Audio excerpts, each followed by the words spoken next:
RPN is not responsible for the views, actions, statements, or opinions of its guests, advertisers, or even its viewers. The information contained in this program is not to be confused with medical or legal advice. An appearance on this platform is not necessarily an endorsement, but as always, we encourage you to do your own research. Enjoy the show.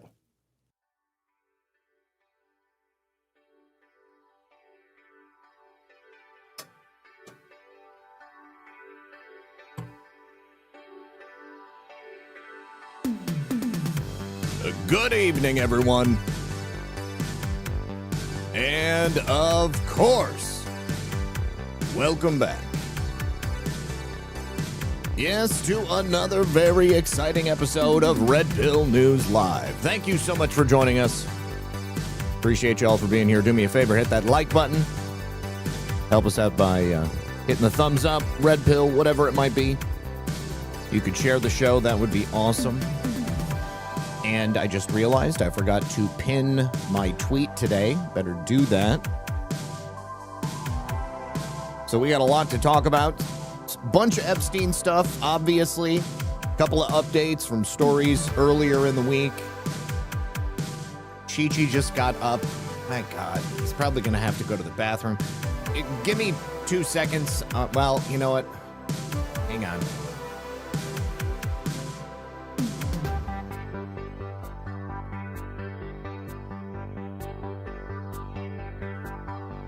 No, I think they're looking for Lisa. She's at work. I got to go pick her up after the show, so might cut it a little bit short. But that's still going to be a long show because they always are. Anyways, we had an exciting update from the Department of Justice today that ties into a story I don't know if I talked about here. I know I talked about it on Twitter. But strangely enough, the son of Muammar Gaddafi was just assassinated out of nowhere the other day, right after the Clintons made the deal to come and testify before the Oversight Committee. Well, we got another Libyan story today. So do me a favor, sit back, relax, and grab your popcorn. We're about to get into it right about now. All right, my friends, welcome back. Thank you so much for joining us. I also need to say thank you to Siesta Randy, because after the show ended yesterday, a $5 tip in Bitcoin came in from Randy over there on Rumble. Also, thank you to Dixie today for the can. Thank you to Trump One for the cookie. Thank you to Pquest for the cookie as well. Let me refresh Twitter so I can see the chat. And then I also need to say thank you to Trisha Q Patriot Texas. Thank you so much, Trisha. She has 2 Rumble rants. One of them says, my sister's husband's ex-wife is a friend from early childhood. She is a radical libtard. She insists my sister didn't go with me to D.C. on January 6th. Says I'm a liar. She constantly posts to Facebook all things TDS. Her current complaint is, why hasn't Trump done anything about the Epstein criminals? I'm actually going to address something about that today. I try not to say anything to her. It's so hard right now. I'm raging to myself. So yes, I will say this. Generally speaking, when you are dealing with severe mental retardation, it does absolutely nothing except frustrate you when someone has some gripe like that. I would ask her, when exactly did she start caring about the Epstein files? Not to shame her, but just to make the point that perhaps you've been aware of them for much, much longer. You might also remind her that Jeffrey Epstein, even though his crimes go back to, I don't know, maybe the Carter administration, that it was Donald Trump in his first term in office that actually oversaw the arrest of Jeffrey Epstein. It was also under Donald Trump's administration that all of these Epstein files have come out. So all of these other presidents, all of these other departments of justices, all of these other bureaucrats in Washington, they did nothing about Jeffrey Epstein. It was George W. Bush's administration where the investigation into Epstein began, and that was only because likely President Trump went to the Palm Beach police because, of course, they had gotten some complaints about high school girls who were being hired to go give Jeffrey Epstein hand jobs and massages at his Palm Beach mansion. And then it was the FBI who took over the case and turned it into a federal case. And then it was under Barack Hussein Obama's administration where Jeffrey Epstein had that sweetheart plea deal. So there is a lot to discuss here in terms of the finer points of the Epstein situation. Suffice to say, it's complicated, and Donald Trump and Donald Trump's administrations are the only ones who've ever addressed it in any real sense. So maybe you want to clip that section and send it to her, but I will have no problem telling her that if she is harping on something that she truly does not understand, she might be retarded. Let us go ahead and get into the news. First of all, we are going to check in with our good friend Eagle Ed Martin. We had an eagle sighting this morning at the White House. Check it out here. What did I tell you yesterday? There is an op going on. It's not necessarily an op that's directed at you, but it is most definitely an op that we can see. Of course, the story is, you like that, Leslie? Clip that, Trisha, and play that for her. I think that would be hilarious. So, yes, allegedly, the story goes that Todd Blanche fired Eagle Ed Martin and shut down the weaponization working group. And like I said yesterday, we know that there are a number of federal grand juries going on right now in Florida dealing with the weaponization of the government. The weaponization of the government was the plan to depose President Trump, the color revolution, the plot, the Russiagate plot to try to stop him from becoming president in the first place. So, again, there is a lot going on, and you might also tell your sister-in-law or former friend that just because she doesn't see something doesn't mean that something isn't happening. You might also want to remind her that Donald Trump is not a king. Donald Trump is the president of the United States, and it would be the Department of Justice who does the investigation leading to a grand jury, leading to an indictment of anybody who might have been involved in Jeffrey Epstein's trafficking business empire. So there's a lot of layers there.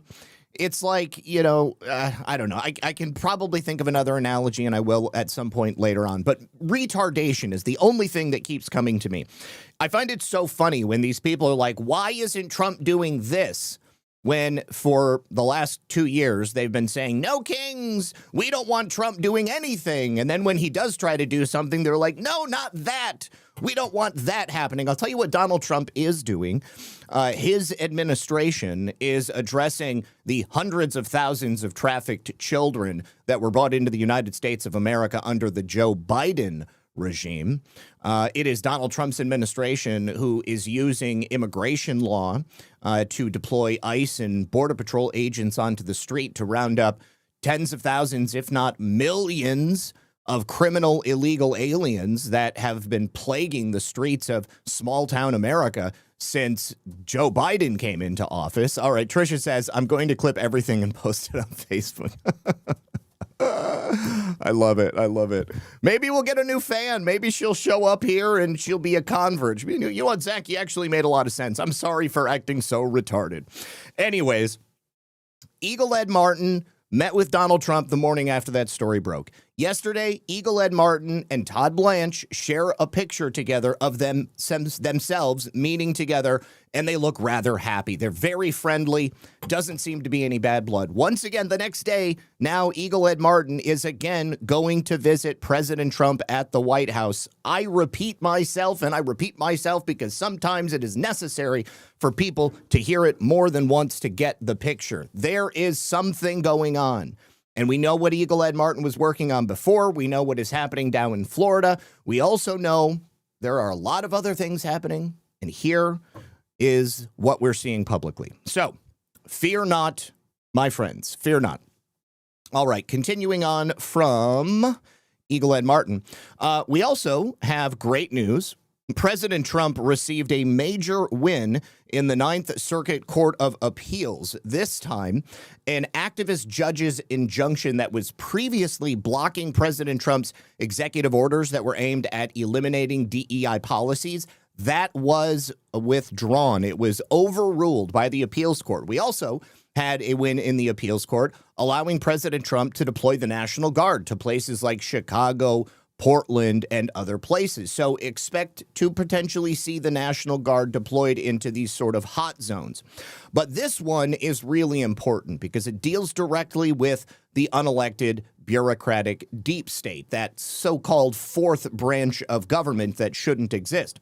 Now, President Trump had previously signed 2 executive orders. It instructed agencies in the executive branch to first end discriminatory DEI policies. One was an EO directed at DEI policies to be eliminated in federal agencies, and then the other EO targeted recipients of federal grants. Now, last year, a Biden-appointed judge had entered this preliminary injunction against those executive orders, effectively blocking President Trump from getting rid of these, frankly, illegal practices. And so the case ends up being brought by the mayor and the city council of Baltimore, Maryland, and 3 different national associations. So last year, a 3-judge panel in Virginia, in the Fourth Circuit Court of Appeals, Chief Judge Albert Diaz, an Obama judge, Judge Pamela Harris, an Obama judge, and Judge Allison Blair Jones, rushing a Trump judge, granted the government's motion for a stay of that preliminary injunction. However, last year's ruling from that 3-judge panel was not the final decision on the merits of the case. The circuit court judges merely lifted the preliminary injunction as the case made its way through the system, and then today, the same panel of Fourth Circuit Court of Appeals judges slapped down the original judge, Judge Adam Abelson, and vacated his injunction. So now President Trump is able to fully implement the death of DEI. Again, you also have the decision for President Trump to be able to deploy the National Guard. And then you have another decision that President Trump won in the appeals court, which allows him to start firing federal employees. That is the one that deals with that unelected fourth branch of government the most. Obviously, by getting rid of DEI, that allows us to cycle out many of those employees who are hired simply for DEI purposes. But then there are many more tens of thousands of employees who just don't have any business working for the federal government. And now it gives President Trump the opportunity to fire them at his whim if he likes to. So there we go. We've got several really good ways to start the day. We also have another really great story right here. This young man on screen is a local student activist by the name of Jerome Richardson. And Jerome Richardson has recently turned himself into federal authorities. He also published a video on TikTok admitting that he helped Don Lemon organize the insurrection on the church, the violation of the FACE Act and the Enforcement Act that Don Lemon claims he was just there being a gurglist, you might say, because Don Lemon is, oh man, why does this never work? There we go, because Don Lemon's gay.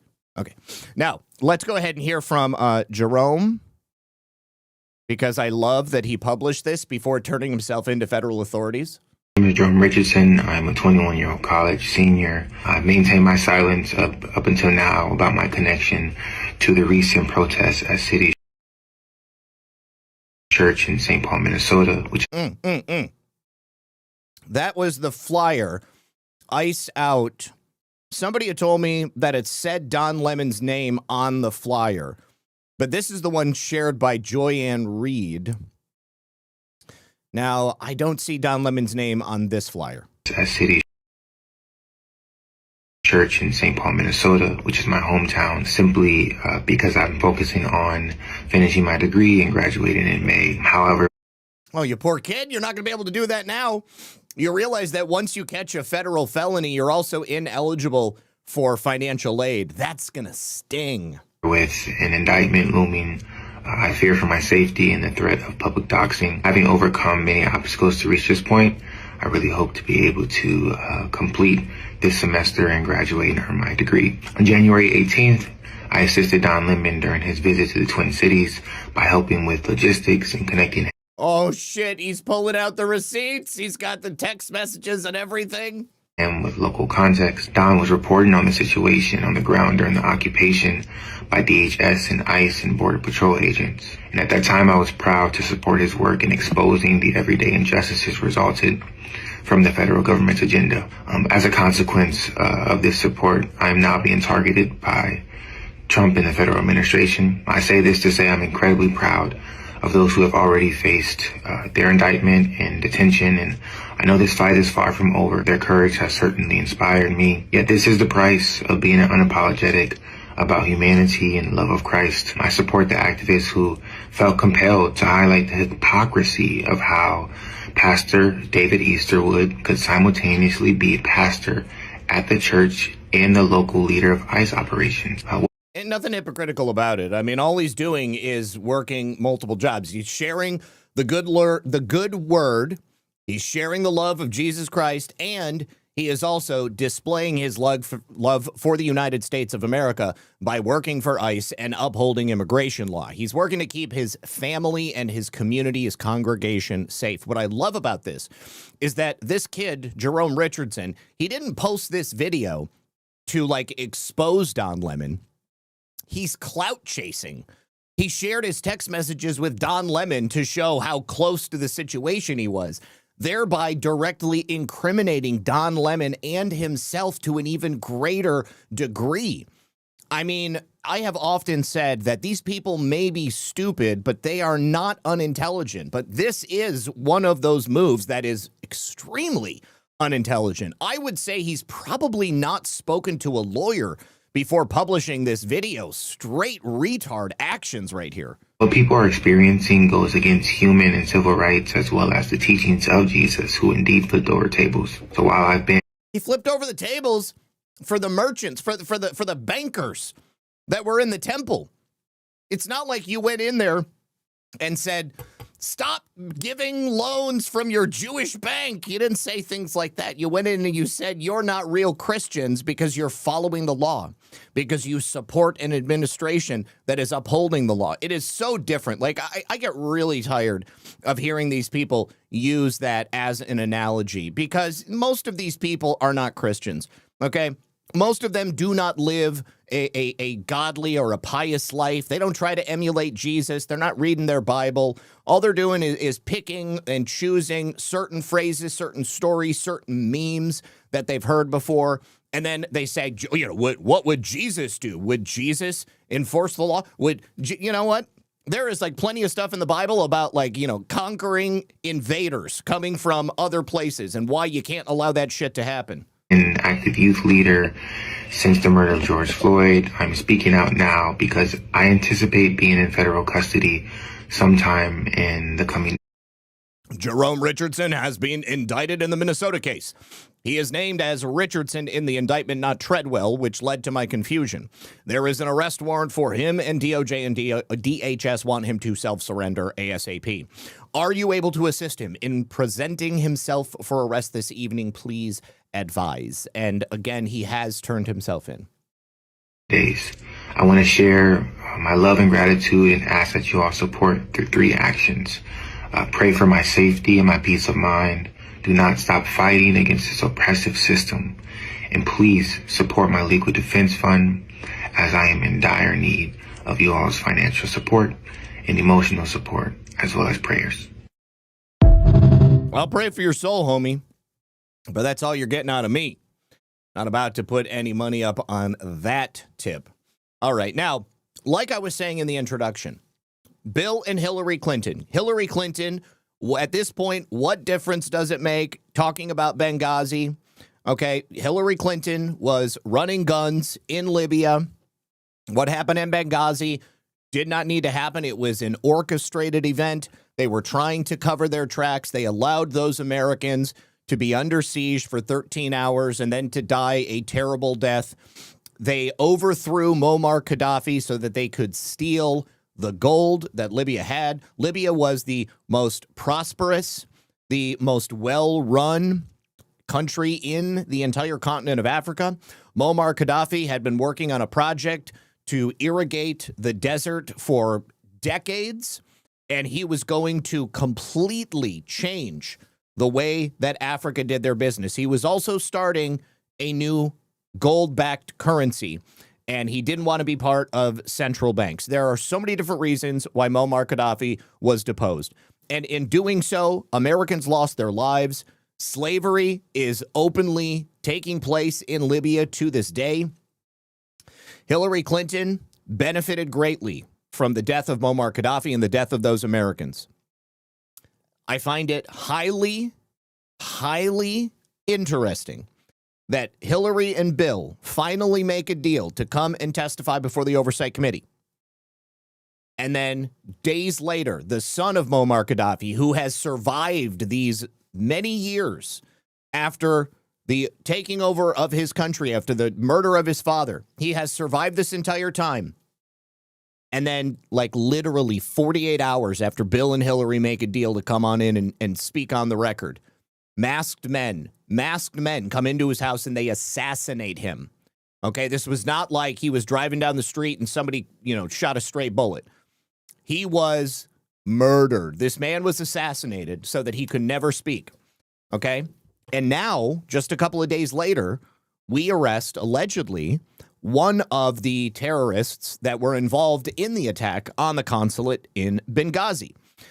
So the story of Benghazi was always shifting. Remember, it was like initially there was like a Muslim video that played on YouTube and supposedly people were upset and it was an organic protest, all this bullshit.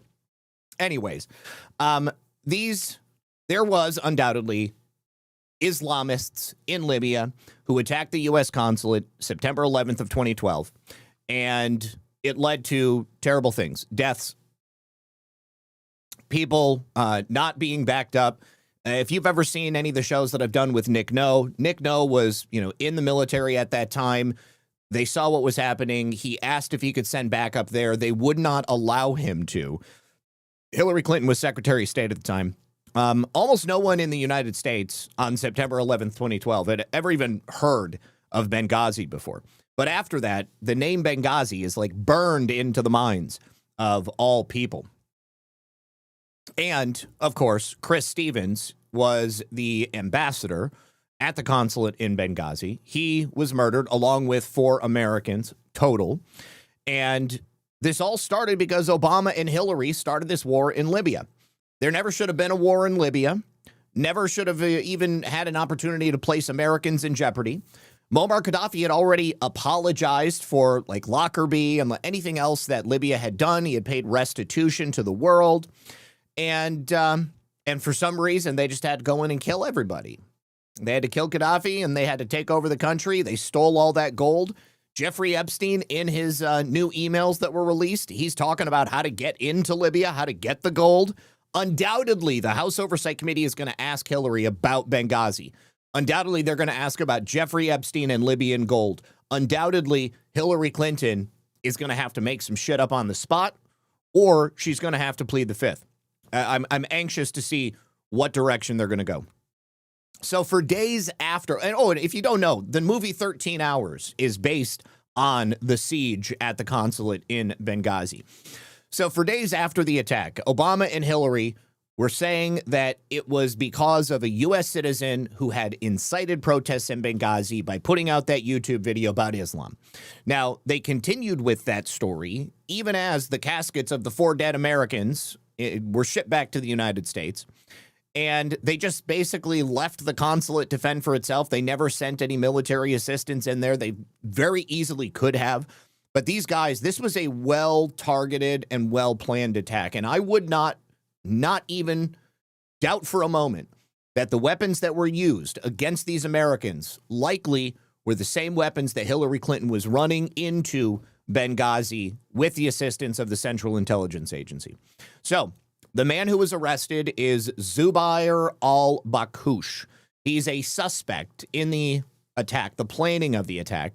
And, I don't know how realistic it is that this guy was, like one of the main people behind it, or if he was just somebody who was there. I mean, there were thousands or at least hundreds of people there. There was a lot of freaking people there. Okay. I mean, it was like the whole city was going against the consulate.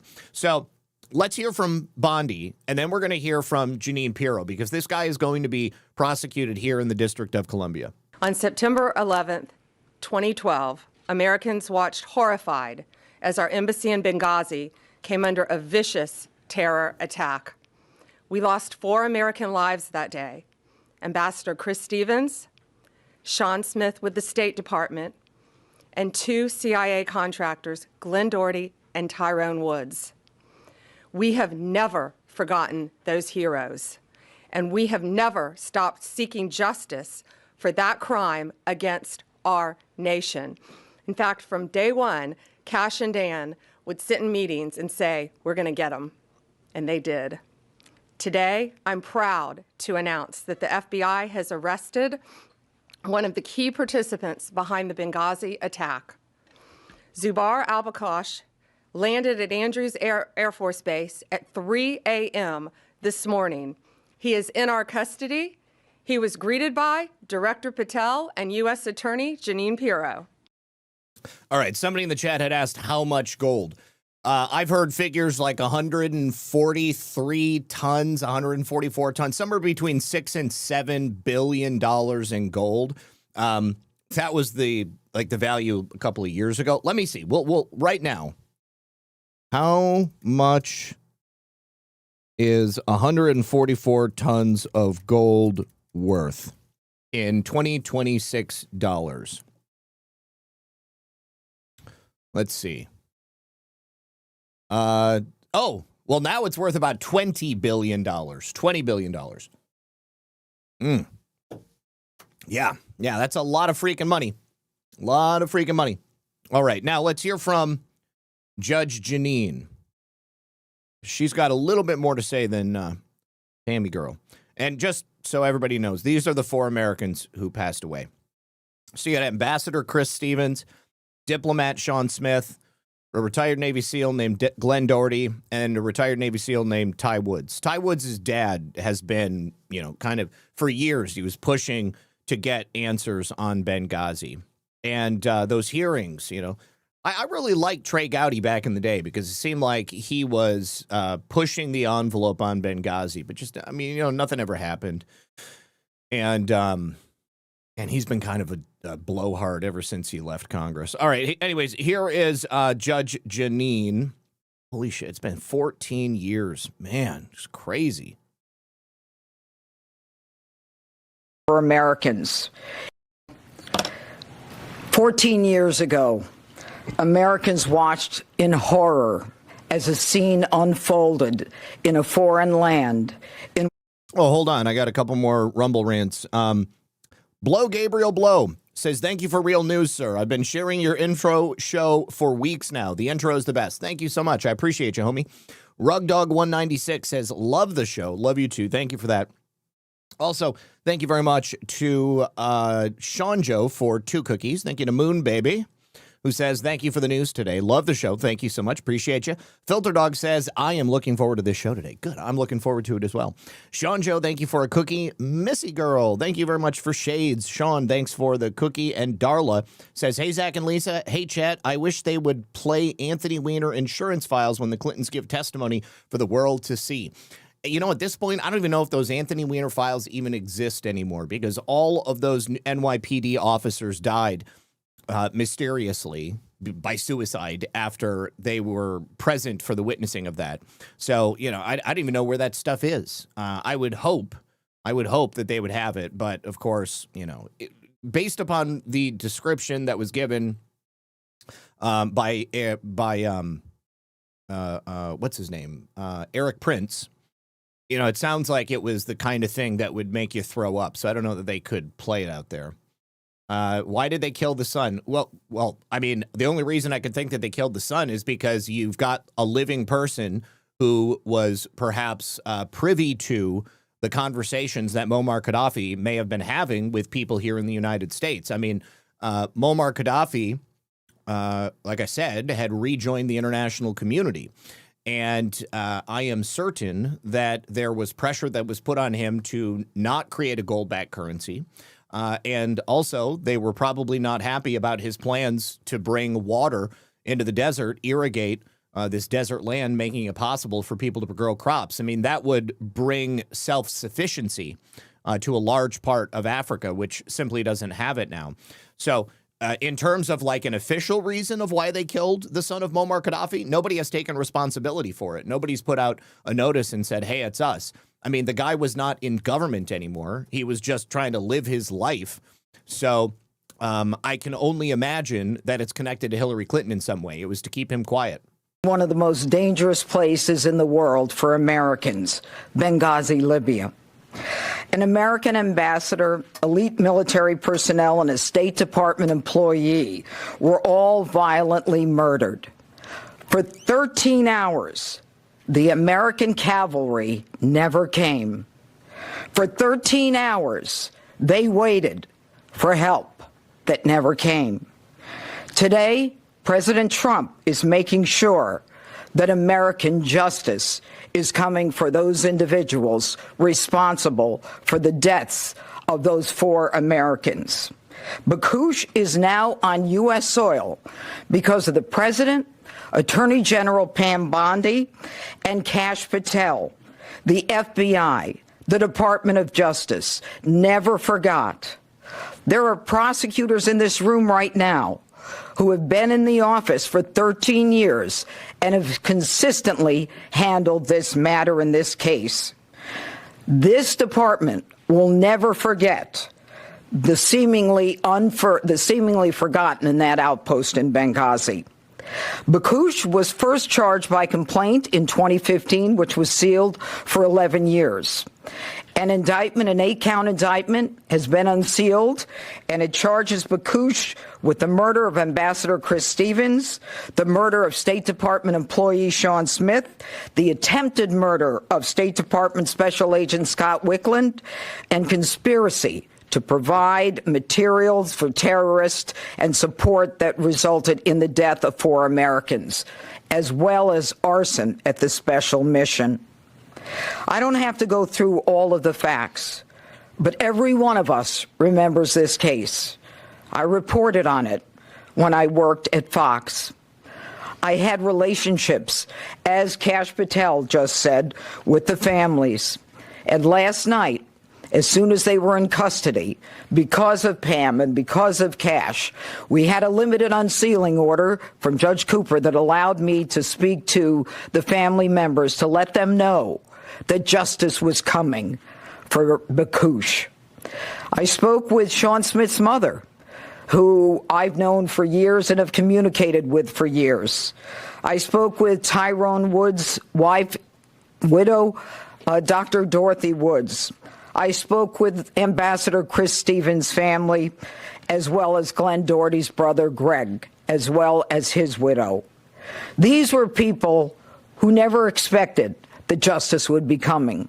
They never knew about the determination in this room and behind me and the incredible work of the FBI along this case for years and years, because this was something that mattered. The Benghazi saga was a painful one for Americans. So I saw somebody in the chat say that it was Obama's choice not to send anybody to Benghazi. And in a manner of speaking, it would be. However, Obama was not making decisions in a vacuum. Hillary Clinton was the Secretary of State. Consulates and diplomatic missions fall under the purview of the State Department.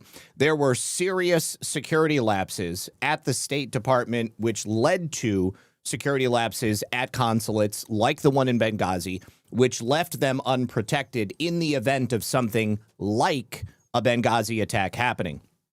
So it's not as simple as just saying Obama said no, because there was a lot of other things that came before the attack even happened. And Hillary Clinton, of course, was one of those people that was in that chain of command. The State Department is her purview. Yes, the president is there, but this is why you have cabinet-level positions that are running these various departments. Okay, you've got Pete Hegseth at the Department of War. You've got, of course, Marco Rubio at the Department of State. You know, the same thing under Obama's administration. So it's far more nuanced. However, because the State Department was Hillary's, that means the ambassadorships, that means the consulates, that means the diplomatic missions are all Hillary's as well. This should have never happened because the intelligence was in the hands of the executive branch prior to these guys even getting attacked. All right. So that's how it ties back to Hillary. It's much deeper than just saying it was just Obama. All right. Bad Blondie says $5 challenge Patriots. Give Zach the donation he deserves for his hard work. $1, probably make him holler. Thank you very much for that. I appreciate you. Really, really do. And you guys, I just checked. And my lovely wife, Lisa, is in the chat. If you guys would all be so kind as to wish her a very happy birthday. It's not today. It's actually tomorrow, but we are not going to be on the air tomorrow. So if you would say happy birthday to my loving wife, to your favorite moderator, besides Chris Paul, in the chat right now. Happy birthday, love. Thank you very much for being here. Thank you for supporting me all these years. And thank you for making sure that I stayed sober. I really do appreciate you. Thank you very much. Salt Muncher ODA says, I'm in. Excited Peppy. Thank you so much for that. I appreciate it. Sean Joe, thank you for that over there. We got happy birthdays coming in all over the place, over on Rumble, over there on Pilled. Do I see a couple over there? Yes, on YouTube even. Sherwood Jones, love you too, brother. Thank you for being here. And thank you for hanging out with us. And once again, yes, happy birthday. Happy 35 years on this earth, Lisa. You don't look a day over 29. Let me tell you, I see her every day, so I can tell everybody that with certainty. Thank you also to Darla, who says happy birthday, Lisa, and Red Gun, who also says happy birthday and congratulations. Warrior Mima says challenge accepted. Thank you for that. Really do appreciate it. Muffin, you can't do this. This is not okay. You need to chill. You need to chill. Oh, no, Gaydar detected. All right. Now, we also have a case update coming from FBI out of New Orleans. It would appear that a scamming family, father and daughters, have just been sentenced for a years-long conspiracy that they contended in to defraud the federal child nutrition program. Brian Paul Desamoreaux and his co-conspirator daughters, Amy and Lindsay, submitted fraudulent claims to the federal government. They diverted over $500,000 in reimbursements that were intended to provide nutritious meals to children in need, and they used it for themselves because they are selfish bastards. AOB22, thank you. You say, keep the challenge going. I really do appreciate it. Muffin, yeah, Muffin is pretty much the boss. She's the one who's telling me right now that I need to get up and get something for her. Normally, Lisa would be here to do this, but anyways, we're going to swing on down to Lafayette. A 64-year-old Lafayette resident was sentenced to 36 months in federal prison for leading this years-long conspiracy to defraud the SNAP program. His first daughter, Amy Desamoreaux Hernandez, a 38-year-old Lafayette resident, and Lindsay Desamoreaux Babineau, a 35-year-old Lafayette resident, each were also sentenced to 1 year and 1 day in federal prison after their convictions for wire fraud. Babineau sentenced in November of 2024, and Hernandez sentenced on the same day as her father. Rookie Irish says, happy birthday, Lisa. Thanks for providing us with a sober Zach. I can't imagine how Muffingate would have gone if he was drunk or high. Probably not very well. Gabriel Blow also says, challenge accepted. And Texas Tanya says, thanks, Zach. Appreciate you all. Thank you, guys. Really do appreciate it. She's not really 35. I was just playing around because I saw somebody else say it in the chat. Oh, my God. Oh, hold on.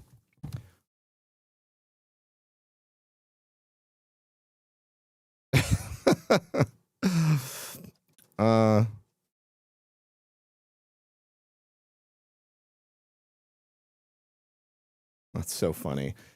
Baby, I did read your message. I've got previews on. So my phone, even when it's locked, I have it set so that your messages will show on my lock screen, even if I don't actually open it.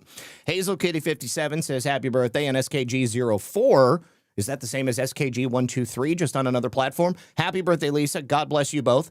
Siesta Randy also says, happy birthday, Lisa. Jim Kyle says, happy birthday, challenge, Lisa. Thank you very much for that. Misfit Angie says, happy birthday, Lisa. Challenge accepted for Zach. Artsy Joan says, happy birthday, lovely Lisa. Here's to a great year. Zach, I'm sure you'll make her weekend special. I do plan to make her weekend special, guys. Absolutely. And thank you for helping me make it special. All right. So essentially, they stole $500,000. This was allocated to help feed hungry children and adults in Louisiana. The defendants exploited the USDA's Child and Adult Care Food Program.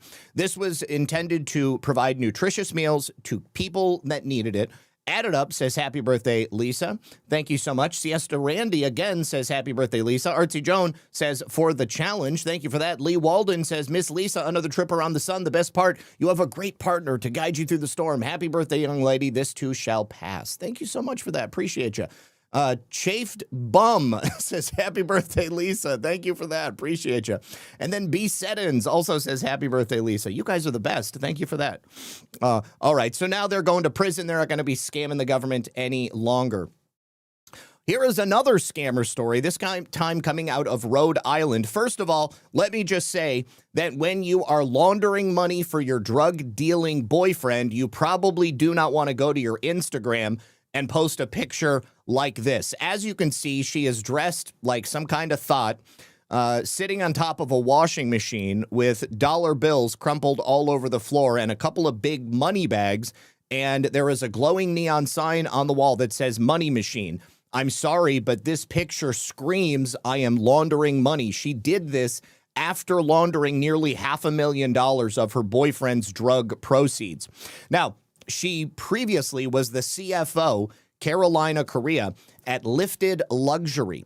That she was also a gifts officer for a registered 501c3 nonprofit, which focused on building racial equity and opportunities for all Rhode Islanders.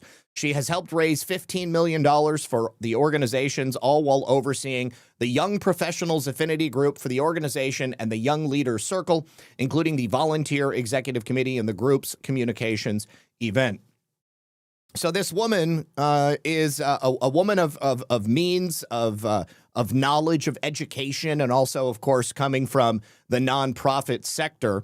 So she knows a thing or two about money laundering, and now she's going to be sentenced to a little bit more than 3 years in prison. Let me see. Also need to say thank you very much to Dragon45 for the happy birthday. 76 Patriot Girl says, Zach, I request please the Hillary song, What Difference Does It Make in honor of the Benghazi arrest? We definitely will be listening to that. Missy Brash says, birthday treats for Lisa and a pet for Muffin. And Siesta Randy, once again, happy birthday. Thank you so much. Really appreciate that. Happy birthday, Lisa. Also, thank you so much to our friends over here on Pilled, starting with Sean Joe. Thank you for the can.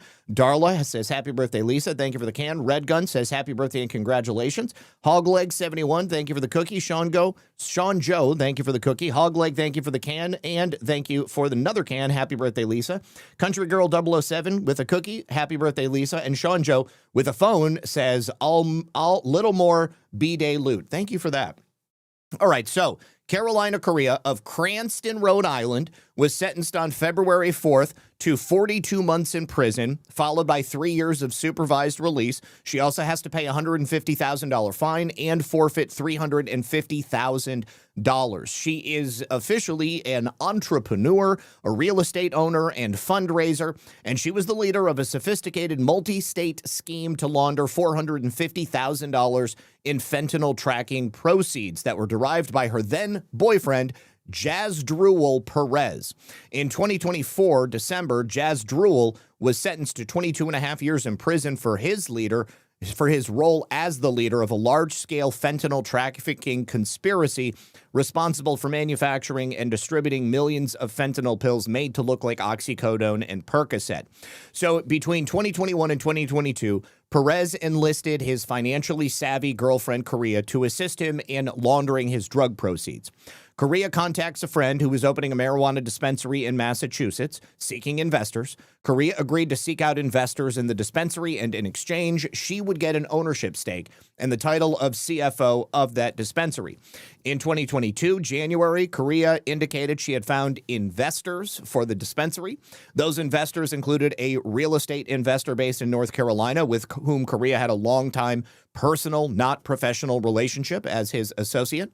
Shortly thereafter, she enlisted another friend to drive $350,000 in proceeds from her boyfriend's drug trafficking empire from Rhode Island to the so-called investors in North Carolina. Financial records show these North Carolina investors then wired $350,000 in two transactions from two separate business accounts in the amount of $250,000 and $200,000 to a bank account for an attorney for the marijuana dispensary. So then, to further create an appearance of legitimacy for those drug proceeds, she used her work email address to communicate with these so-called investors in North Carolina. She drafted sham loan paperwork and promissory notes for her, the CEO of the marijuana dispensary, and these North Carolina investors so they could conceal the true source of the funds. Correa and Perez also facilitated, bank records also confirmed, the laundering of an additional $100,000 of fentanyl proceeds into the marijuana dispensary's bank account through another business bank account of a real estate investment company that was owned by one of Perez's friends in Rhode Island.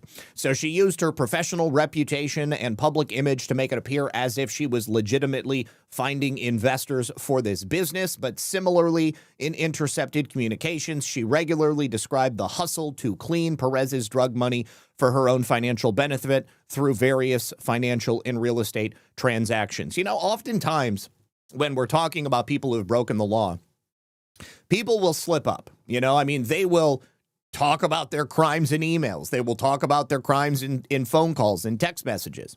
And depending on the severity of the crime, I will see people in the chat say, I don't believe it because nobody would be that stupid. I'm telling you, people are that stupid. There are plenty of people out there who think like my plan is so good, nobody's ever going to look at me and I'm going to be totally safe in breaking the law. And then you've got other people like Jeffrey Epstein who do a lot of reputational work to ensure that they're not talking directly about the crimes they are committing, and only occasionally do they slip up. We're going to talk about some of those slip-ups today. But this is an excellent example of how somebody breaks the law flagrantly and then speaks directly about the crimes they are committing, thinking that they're going to get away scot-free. Just never underestimate the stupidity of people who get brazen enough to do something like this, posting this picture to Instagram. It's almost like she is like daring the feds to come and get her. I got to say, I mean, like I have skirted the letter of the law in my younger days, but I would never have been so stupid as to post something like this or to leave some trail of breadcrumbs, which came back to my front door. Ravelin, thank you very much, says, happy birthday, Lisa. Janice 2022 for a $25 rant says, happy birthday, Lisa, and thank you both for the gift that is this show. You've no idea how much you two mean to all of us. See you in Nashville. That's awesome. See you in Nashville as well. And okay, that is it over there. Country Girl 007 says, happy birthday, Lisa. Sean Joe, thank you again for the phone. Yeah, you would think that people are not so they're not so overly confident that they wouldn't be filled with so much hubris and ego and narcissism, but people are. I mean, people will surprise you at how stupid they are. All right, real quick, before we go on to the next story, I just have a brief message from our friends over here on Rumble. My guys and gals in the chat, if you still have not yet tried 1775 coffee, you have an opportunity. I'm going to encourage you to do so because they have some of those starter kits available so that you can try many different things that they offer, including their bold dark roast, their smooth medium roast, and their energy vitality mushroom coffee, which is going to give you the kick to get up and go without giving you the crash of traditional caffeine. It is all made from single origin, small batch, toxin-free and mold-free beans, the highest quality you can get. And they also give you a couple of freebies, the gold spoon clip, the strong frother, and then also that black 1775 tumbler. All told, it's $170 worth of coffee and gear, and it's all yours for $99. This is for the people who have been watching 1775 blow up on Rumble and wonder if it's actually worth it. It truly is. So head on over to 1775coffee.com/studio and grab one of these starter kits before they're gone. Bold beans, clean fuel, and a morning routine that stands for something just like Rumble does. If you're not on Rumble, you can head to 1775coffee.com. If you are on Rumble, you can click the link that shows up in the chat or use that QR code that you see on screen. Thank you very much. Lee Walden also says, picture, if you will, a bumper sticker that says, Hillary hit me in the rear as hard as you can. Tax deduct that, then they are placed on our fellow libtard travelers. All proceeds go to Hillary victims. Okay, there you go. All right. Back, why does it keep popping up? I need to figure out how I can get that to stop just automatically popping up. Not everything is fake and gay, but a lot of it is. All right. Now, we also have word from Kelly Loeffler. Now they are targeting California. Over 111,000 borrowers in California that are connected to a suspected pandemic fraud epidemic. $8.8 billion that was stolen from the Small Business Association. Take a listen to Kelly Loeffler describe what they have found and what actions they took very quickly. I want to say Kelly Loeffler has been a standout in this administration dealing with fraud so quickly. And I can tell you that because the SBA is largely only dealing with the transfer of money, I think it makes it a little bit easier for them to just immediately turn off the spigot. I'm here in San Diego, standing at an address that is registered to 14 businesses that took $2 million in pandemic-era loans. Those loans haven't been paid back, but this is just the tip of the iceberg. Today, the SBA is announcing we're suspending 112,000 California borrowers who took potentially upwards of $9 billion. We're going to continue to work with our federal partners to ensure accountability for COVID-era fraud that the Biden administration tried to sweep under the rug. And just like Minnesota, California is another state whose socialist welfare policies have invited fraud. Well, the buck stops here. We're not looking the other way. We're prosecuting. There's going to be more to come. All right. Well, I, for one, look forward to seeing who gets prosecuted and how much money they're able to claw back. Now, I wanted to also show you this before we get into the Epstein stuff. This is pretty disgusting. You know, one of the things I like about J.D. Vance is that, you know, he's got a story about redemption. Well, thank you so much, Esther. Appreciate you. Let me do a refresh and see if there is a message that is attached with that Ko-Fi dancing Trump. Esther G. She says, $20. Thank you for that. Coming home from a beautiful celebration of life for hubby's friend, Greg Burkhart. People wore Hawaiian shirts in honor of Greg. Thought of you. Zach, happy birthday to your beautiful bride, Lisa. You are loved. Oh, I'm sorry for your loss, and I'm glad that it was a celebration of life and not necessarily a morose occasion, but God rest his immortal soul. All right, so what I like about J.D. Vance is that, you know, he came from nothing. He dealt with a lot of adversity. His mother overcame addiction, and J.D. Vance is honest about the life that he had, and it wasn't pretty. A lot of the times it wasn't pretty. But this piece of shit, Jamel Bowie, he is a correspondent for MSNBC, or a talking head on MSNBC, actually writes for the New York Times. And he wrote on social media that J.D. Vance's mother should have sold him for drugs during his childhood. How tasteless, especially at this moment when child trafficking is being exposed through the release of the Epstein files. This is no joke. I mean, women do this. Parents do this. This is something that happens. And those kids inevitably end up in a situation that is far worse than just having an addict for a parent. So, Jamel Bowie, you are a certified piece of shit. Can't even believe you. He writes, this is a wicked man who knows he is being wicked and does it anyway. Let's listen. Oh, I got to go to Blue Sky. You plan to apologize to the family of Alex Peretti? For what? For, labeling him an assassin with ill intent. Well, again, I just described to you what I said about Alex Peretti, which is that he's a guy who showed up with ill intent to an ICE protest. No, but if it is if it's determined that his civil rights were violated by this FBI investigation, will you apologize to that? So, if this hypothetical leads to that hypothetical leads to another hypothetical, it's a real case. Will I do a thing? And again, like I said, we're going to let the investigation. Should you plan to apologize? Yeah. All right. So, responding to another user who described Vance as pompous, Bowie wrote, no wonder his mom tried to sell him for Percocets. I can't imagine a parent who wouldn't sell little JD for Percocet if they knew he would turn out like this. To be a bit serious, one irony of Vance's life is that he's also an addict, addicted to power and clearly willing to sell anything to get it. Jamel Bowie, you are terrible. Look at that. And then he laughs about the fact that an article was written about him saying that the mother of J.D. Vance should have sold him for Percocet. So I guess my question is Jamel Bowie going to apologize for saying something so disgusting and tasteless? I don't think so. But I will say, Alex Peretti got what he deserved. Quote me. Oh gosh, thank you very much.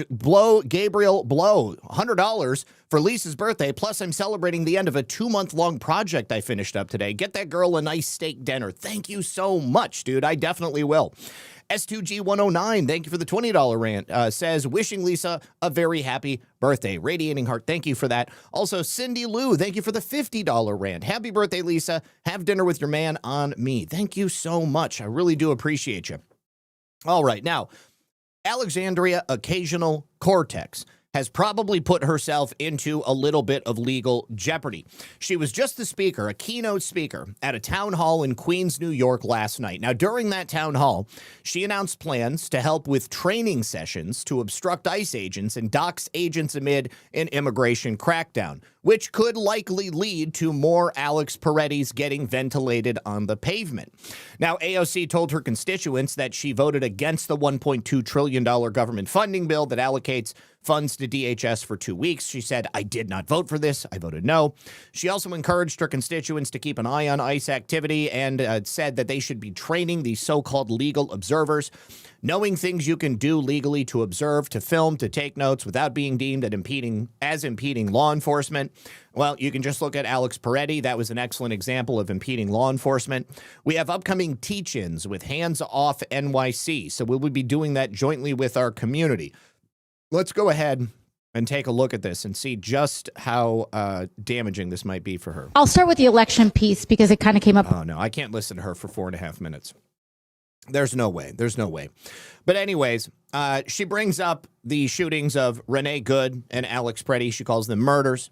And she goes on and does exactly what you would expect her to do. Anyways, if there is any legal jeopardy she's in, I'm sure the Department of Justice is keeping track. Now, jumping back to California once more, the DHS and Rob Bonta, the Attorney General, actually, has just written a letter to Rob Bonta in California, asking him, begging him not to release nearly 34,000 criminal illegal aliens that are currently in California's custody without notifying ICE. Now, the people in the custody of California, these illegal aliens who are recidivist criminals, they have been collectively responsible for 399 homicides, 3,313 assaults, 3,171 burglaries, 1,011 robberies, 8,380 dangerous drug offenses, 1,984 weapons offenses, and 1,293 sexual predator offenses. Now, Rob Bonta, as the Attorney General of the state of California, would be the one to, respond to here. So they say that essentially the Eighth Circuit Court of Appeals supports the use of administrative warrants to arrest these aliens. These people should be in the custody of the federal government. They are currently in your custody. Do not release them without telling us. And by the way, if we have to come there and search for them, ICE officers may enter an alien's residence with a final order of removal and an administrative warrant. No community serious about keeping its residents safe will tolerate a clear aberration of the law. Enclosed are examples of criminal aliens ICE removed from your streets. ICE and the American people will once again demand California honor ICE detainers to take the worst of the worst off the streets and make America safe again. Now, if I had to guess, I would say that California is probably not going to listen to DHS. However, we're going to go ahead and continue to try. Lee Walden says, Zach, I thought I would share that J.D. Vance, while serving in the Marines, he worked for LT, and LT has fond memories sharing Bible study. Oh, that's cool. I did not know that. That's awesome. Very cool. All right. Also, yesterday got word that another attempted leftist assassin was seeking to murder or assassinate a member of President Trump's administration. This time, Office of Management and Budget Director Russ Vought was the man that was in the crosshairs of this fascist Antifa member that you see on screen right now. He is a Maryland man, a true Maryland man, and he's now been charged with attempted murder. He was plotting to assassinate Russ Vought, the director of the Office of Management and Budget, and, of course, a senior level official in the Trump administration. His name is Colin DeMarco. He's 26 years old. He was arrested in Arlington County on January 22nd, and he's facing multiple charges, which include that attempted murder, carrying a firearm without a permit, and the unlawful wearing of a mask. That's funny. Authorities allege DeMarco targeted Vaught at his home in Arlington, Virginia this past summer. Now, according to law enforcement sources, DeMarco appeared at Vaught's residence in August last year. He was wearing a surgical mask and rubber gloves while carrying a backpack and allegedly concealing a firearm under his clothing. A witness reported that the suspect asked questions about Vaught before leaving the area, which prompted them to call police. Investigators were able to identify DeMarco through digital evidence, which included the Ring doorbell footage and his online activity. Authorities say DeMarco had obtained directions to Vaught's home, researched firearms owned by a relative, possessed written materials discussing weapons and methods to avoid detection, and federal agents also discovered notes referencing a body disposal guide. So this kid was kind of far along in his planning of the murder of Russ Vaught. Now, law enforcement also further allege that DeMarco had posted online about Vaught and engaged in discussions which appeared to solicit others to murder him. Also, according to the criminal complaint, DeMarco told investors that the November 2024 election marked the lowest point of his life, and he feared a fascist takeover of America. Sure, Jan.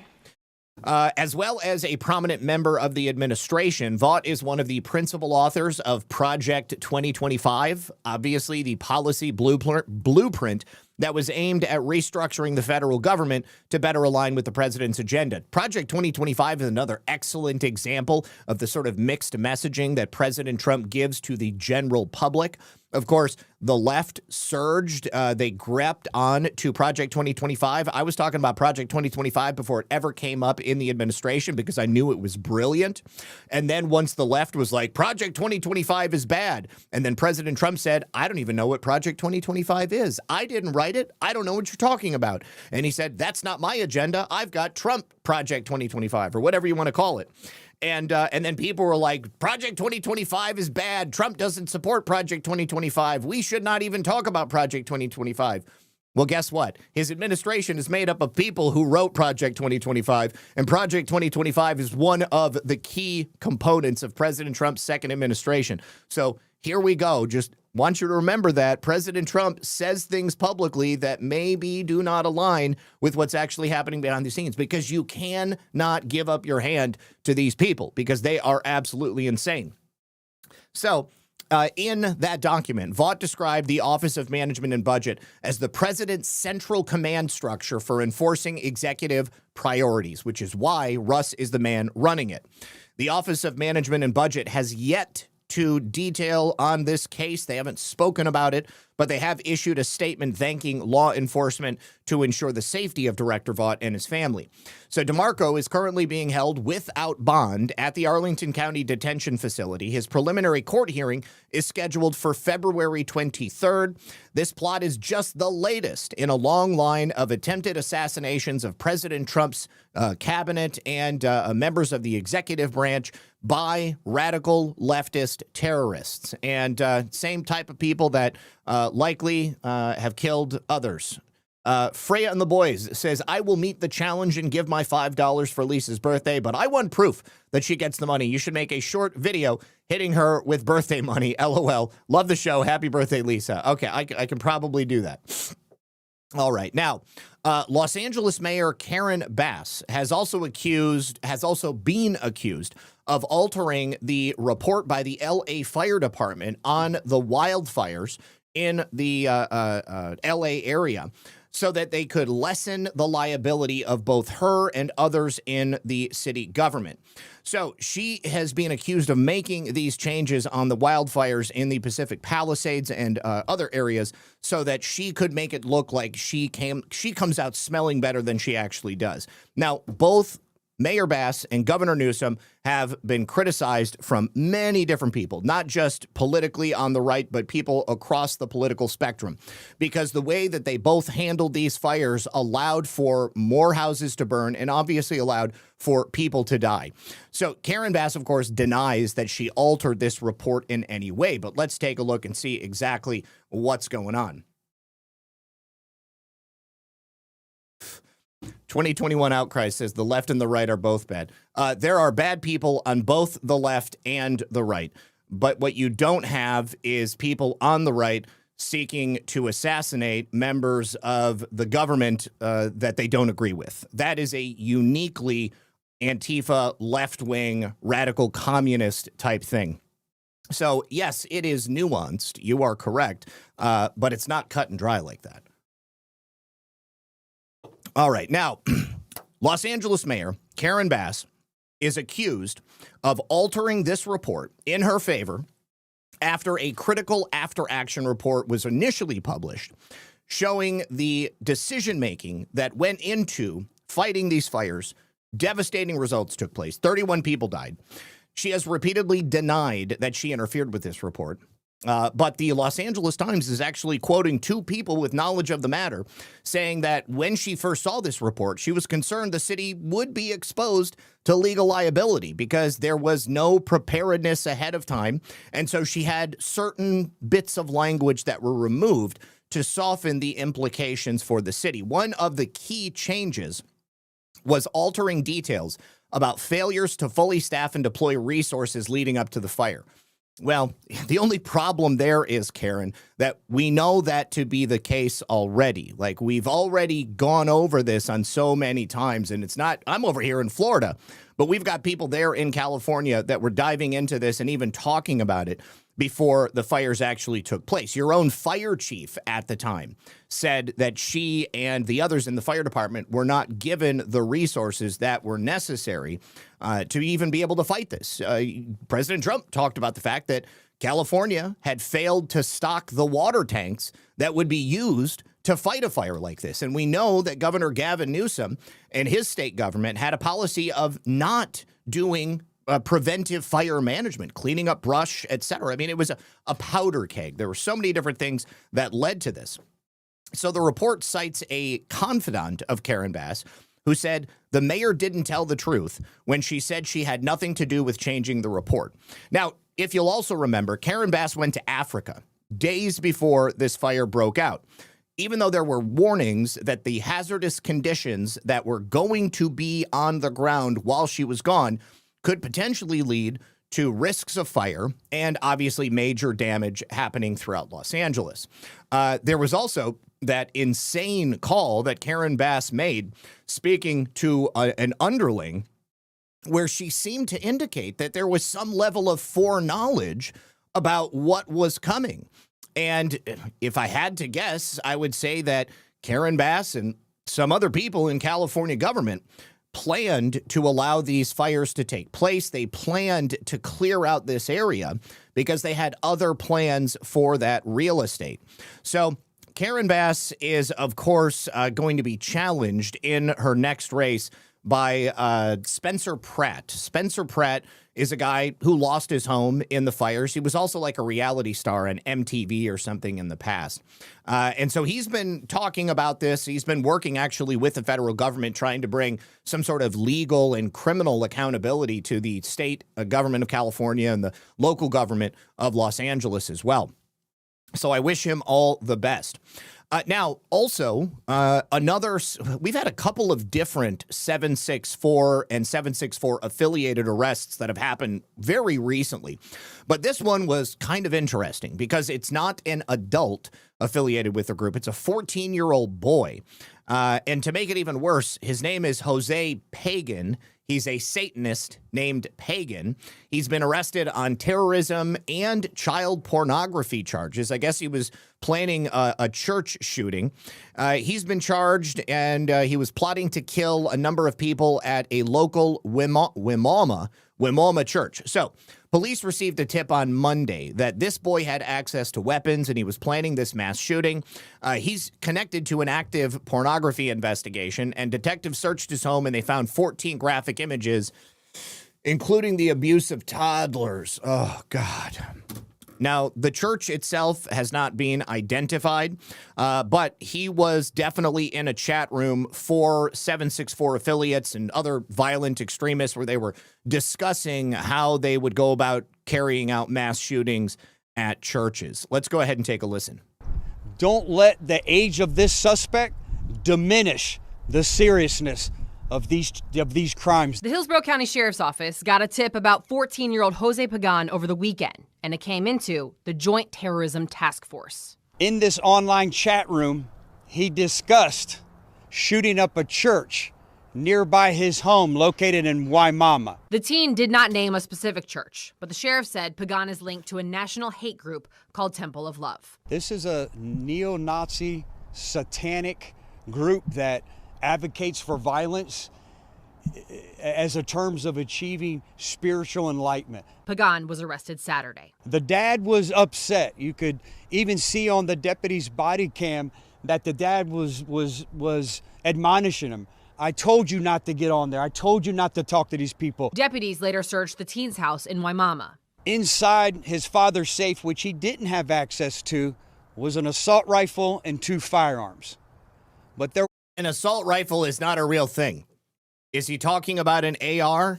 Is he talking about a different type of rifle? Did his dad actually have a fully automatic weapon that he purchased before the ban went in? I don't know. I hate it when they use that term. There was a firearm located and recovered in his dad's nightstand that he easily could have access to. Meanwhile, the Internet Predator Unit got their own tip that child pornography images were being downloaded at the suspect's Waimama house. And after searching the teen's computer, investigators say they found 14 graphic images. There's no such thing as overparenting. Make sure you're monitoring your child's online activity. Who are they associating with? Who are they talking to? Oh, absolutely tragic. I mean, this young man's life is ruined. Absolutely ruined. And I don't know that he was abused. I don't know that anything terrible happened to him. It sounds like his family is, good people. Undoubtedly, there was something that he got into on the internet which led to this, because that is exactly what 764 does. They seek out impressionable, available young minds so that they can pervert them and then send them out into the world for purposes of accelerating the downfall of society. Tragic, tragic story. All right, now, let's talk about Jeffrey Epstein, because we've got to do so, but I need to give a couple more thank yous over here. First of all, Sue Castellano 112, she says, you need to hand Lisa her birthday loot with your tiny hands, and I'm talking about those tiny hands that I bought just to play a joke on her one time. It was the best $10 I ever spent. But thank you, Sue. I will do that. Patriot Liz 2020 says, challenge accepted. Happy birthday, Lisa. Love you and Zach. Great people. Love you too. Thank you so much. Appreciate that. Also, thank you very much to Sean Joe for the cookie, Hogleg for the cookie. Moon Baby says, happy birthday, Lisa. Thank you for that. And appreciate y'all over there. Now, you'll remember when the full 12-hour video from inside Jeffrey Epstein's prison, the MDC in New York, when that came out, we found a couple of frames which appeared to show an inmate walking up these stairs in the background that could have easily been the person who went in and killed Jeffrey Epstein. Now, the reason that was notable is because it directly interfered with the official narrative that was coming out from the FBI, of course, Kash Patel's FBI at that time. Now, because of the newly created attention on the Epstein files, a lot more people are noticing it. And so I just thought that it would be worthwhile to bring it up again so that we can see it. Maybe perhaps you guys, weren't here at that time. Maybe you missed that show. But we can see here in this video. 8 p.m. The report says someone, probably Noel, carries a bundle of bedding or clothing up the stairs. If you can see this right here where my mouse is, it's just on the other side of this wall that is directly in the center of the frame. There are stairs over there, which allow you to just see the edge of somebody in orange going up them. It's a rare instance the video does catch movement on the stairs, but barely. Let's see that zoomed in and in slow motion again. Several of the video forensic experts we spoke with were skeptical about the report's conclusion and thought that the video could be showing an inmate walking up the stairs. Authorities say this was the last time anyone approached his cell block until his body was discovered the next morning. Again, while the video does not contradict that, experts who viewed the video say the limited field of view makes it impossible to definitively conclude that no one used those stairs in that time period. Beyond this, there are other issues our investigation and others have uncovered. At 11:21 p.m. and 34 seconds, a cursor appears briefly on screen, indicating the video may have been recorded with a camera or a screen recording and was not an export of the raw file. The FBI said it had seized the prison's hard drive. Anyways, all kinds of problems with that footage. Now, here is the DOJ claiming that this person was a corrections officer. I'm just going to say corrections officers have a uniform that they wear. Corrections officers are not going to be wearing an orange shirt like the inmates, Jeffrey Epstein and the others, would have worn. These newly released video logs say the orange flash could possibly be an inmate escorted up to that tier. But who was that inmate? That seems like something we may want to know. Originally, they say at 10:39, a flash of orange can be seen going up the stairs of L upper tier. Inmates are currently on lockdown. It is possible someone is carrying inmate linen or bedding up the stairs. Now they say a flash of orange looks to be going up the L tier stairs, could possibly be an inmate escorted up to that tier. Well, that's the kind of thing that you would keep a record of, isn't it? I mean, like, you'd want to be able to know exactly what's going on inside that prison. So I wonder if you guys remember this story right here. There was a couple of things that are in these files that just brought me back to this story. Back in 2019, it was revealed that at one time the State Department had rented a townhome to Jeffrey Epstein. It was a townhome that they had actually seized from Iran. I thought this was particularly interesting because of the fact that Jeffrey Epstein got his start in the world of finance by being the money manager for Adnan Khashoggi. Adnan Khashoggi was involved in Iran-Contra because he was essentially moving money for the purchase of those weapons. And, of course, the money was the proceeds of drugs and a whole bunch of other black ops activity that was going on behind the scenes. And Jeffrey Epstein, there's a couple of different Iran-Contra connections that will come up today. So I thought that it would be interesting just to revisit this. So, of course, his mansion, his brownstone, like one of the largest mansions in New York City, everybody knows about that. It's huge. It's incredibly valuable, even though it was Epstein that owned it. But this happened back in February of 1992. So this is a former Iranian government building that was taken over by the State Department during the Iranian Revolution. It was located at 34 East 69th Street in one of Manhattan's most expensive neighborhoods. And the cost in 1992 was $15,000 a month. But the problem arose when the government found out that Jeffrey Epstein wasn't using the building in the way that he had claimed he would. They sued him in the Southern District of New York because they said at one point he failed to pay rent on time, and then he violated the lease by moving out early in 1996, and then he subleased the same townhome and not telling the State Department that he was not the one who was going to be living there. The tenant is particularly interesting. His name is Ivan Fisher. He was a New York criminal defense lawyer, and he was connected to a very famous mafia series of drug rings, members of the French Connection and Pizza Connection drug rings. So the government also sued Fisher for living in a building that they owned. Now, at the time that this all was revealed, a lawyer for Jeffrey Epstein, because he was still alive, they did not comment, and requests to reach out to Fisher were also ignored. But a article in the New York Daily News at that time was entitled, "Lawyer Pays Not a Cent for Palatial East Side Digs," because Fisher had stopped paying rent when he learned that the State Department had terminated the lease to Jeffrey Epstein as a result of this sort of conflict that arose because Fisher was not supposed to be there. And then he ended up living in this townhome for free, which is why the government ended up suing him. He said, "I'm the perfect tenant," to the New York Daily News at the time. He described how the home, it was beautiful. It had carved oak doors, a white marble foyer, 3 kitchens, 3 bedrooms, a library with floor-to-ceiling bookcases, a steam room, a 19th century chandeliers, brass sconces, white marble central staircase. He said, "I pray to God I can stay." Jeffrey Epstein actually told this story. What the hell is... Jeffrey Epstein actually told this story at one point in the past when he was featured in Vanity Fair back in 2003, okay? Now, the complaint against Epstein was because they had not received Jeffrey Epstein's rent money, and he had not received permission before he allowed Fisher to move into the townhome. And he was charging Fisher more than the government was charging him.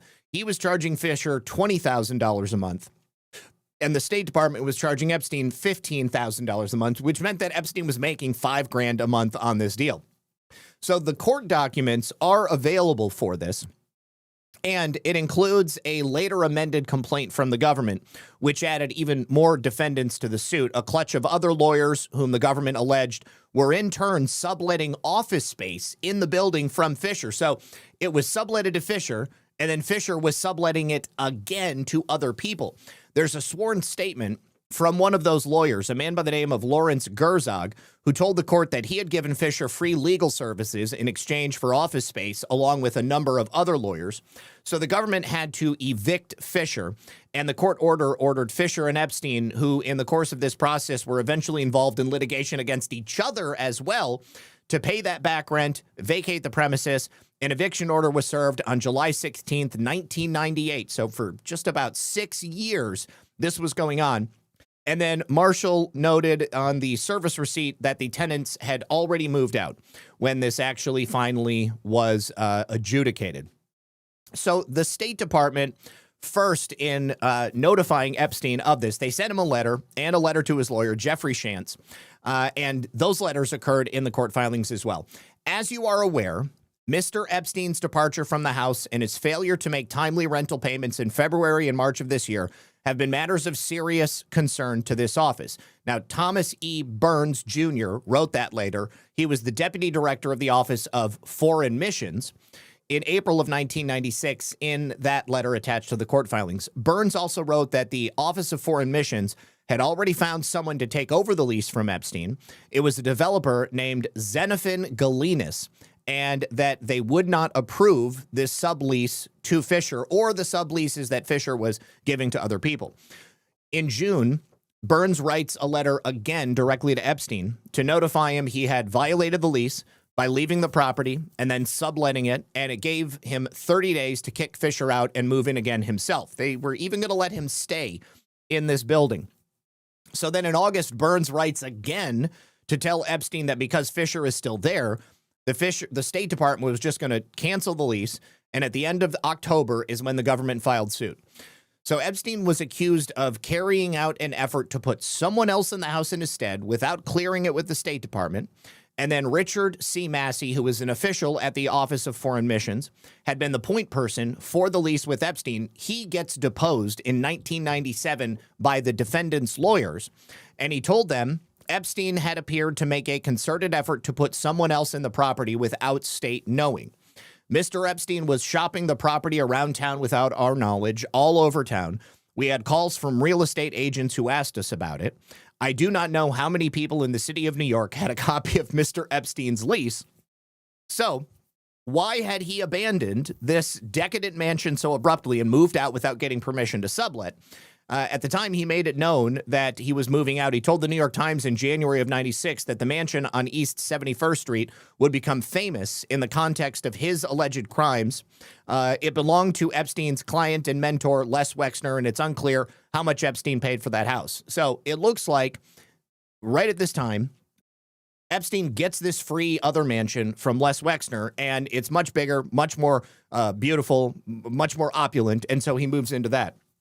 But what is so striking about this article is Epstein's original connection very early on to foreign missions, Central Intelligence Agency, Iran-Contra, Adnan Khashoggi, and a whole host of other arms on the octopus, as it were. And in addition to this connection, we have another connection because Wackenhut is a security firm also connected to the octopus and the Iran-Contra affair. And it turns out that after his first conviction and plea bargain, Epstein hired a security team from Wackenhut so that security guards would patrol his mansion in Palm Beach. His attorney at the time was the one who made the deal for him. Now, the following spring, which would have been in 2010, they reported to the Palm Beach police that Scott Rothstein and the Gambino crime family had enlisted a pair of ex-Miami-Dade officers to surveil, harass, and potentially carry out a hit against Jeffrey Epstein after there were a couple of encounters between these security guards that were employed by Wackenhut and then contracted by Jeffrey Epstein and these guys from the mafia.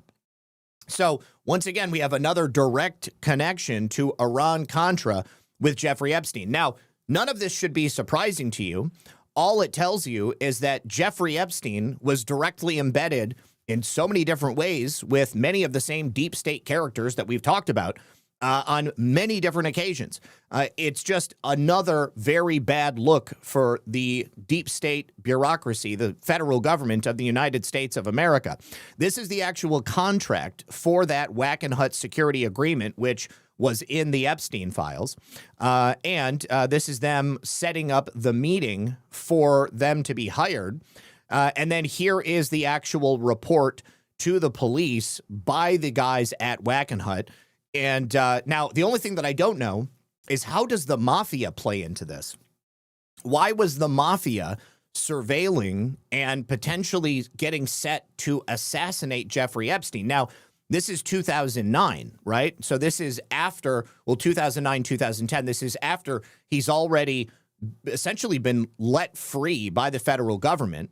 After Alex Acosta was told that Epstein belonged to intelligence, clearly he did. He had this long-standing relationship with the State Department at a minimum and many other CIA figures in the broader sense. But where did the mafia come in? Now, that the pizza drug dealing ring from the early 90s, that is obviously connected to the Italian mafia. So, you know, there's a connection that could potentially be made. I don't know. It's something else that I'm going to be digging on, but this really got my gears spinning when I was thinking about this last night. Now, yesterday, we talked about Jeffrey Epstein's Little Saint Jeff 1 gamer tag being used in Fortnite. Now, that gamer tag was in use well after Jeffrey Epstein's death. So the possibility that Jeffrey Epstein was still alive and playing video games was obviously very intriguing. Now, we do know that Jeffrey Epstein played video games because after he and Bill Gates fell out, Xbox Live banned the Little Saint Jeff 1 gamer tag from being used on Xbox Live. Kind of a petty move on behalf of Bill Gates, but of course, Jeffrey Epstein was obviously looking to blackmail Bill Gates into allowing him to remain in his life and keep getting paid. But when it comes to the Fortnite story, it was so wild that the actual people at Fortnite came out and responded to it. So as the online chatter kind of rose to a crescendo yesterday, the people, the makers of Fortnite, the programmers, they went on X and they tried to clear this up. They said, hey, official Fortnite here. This was a ruse by a Fortnite player. A few days ago, an existing Fortnite account owner changed their username from something totally unrelated to Little Saint Jeff 1, following the revelation of Little Saint Jeff 1 as a name on YouTube. These Fortnite trackers only display your current name, not any prior changes to it. We have no record of the subject's email address referenced in the public document existing in the Epic account system. Since the public document releases, people have created Fortnite accounts with similar looking email addresses and usernames. So perhaps that is the case, but there would be no way for us to know because they're saying they don't maintain those records. We have no idea. Now, Epic is a game manufacturer. They have their own ecosystem where you have to create an account and then log in. Take a look at this. What we have here is another online gaming setup. This one also using the name Little Saint Jeff 1. So War Thunder is the game in question, and you would log in by going to gaijin.net. Now, 1 year and 17 days after Jeffrey Epstein's confirmed death, Little Saint Jeff 1, using the email jeevacation@gmail.com, signed up for an account at gaijin.net. Now, at the time of that account being signed up, the name Little Saint Jeff 1 had not yet been released to the public. The Epstein files were not out. This was not public information.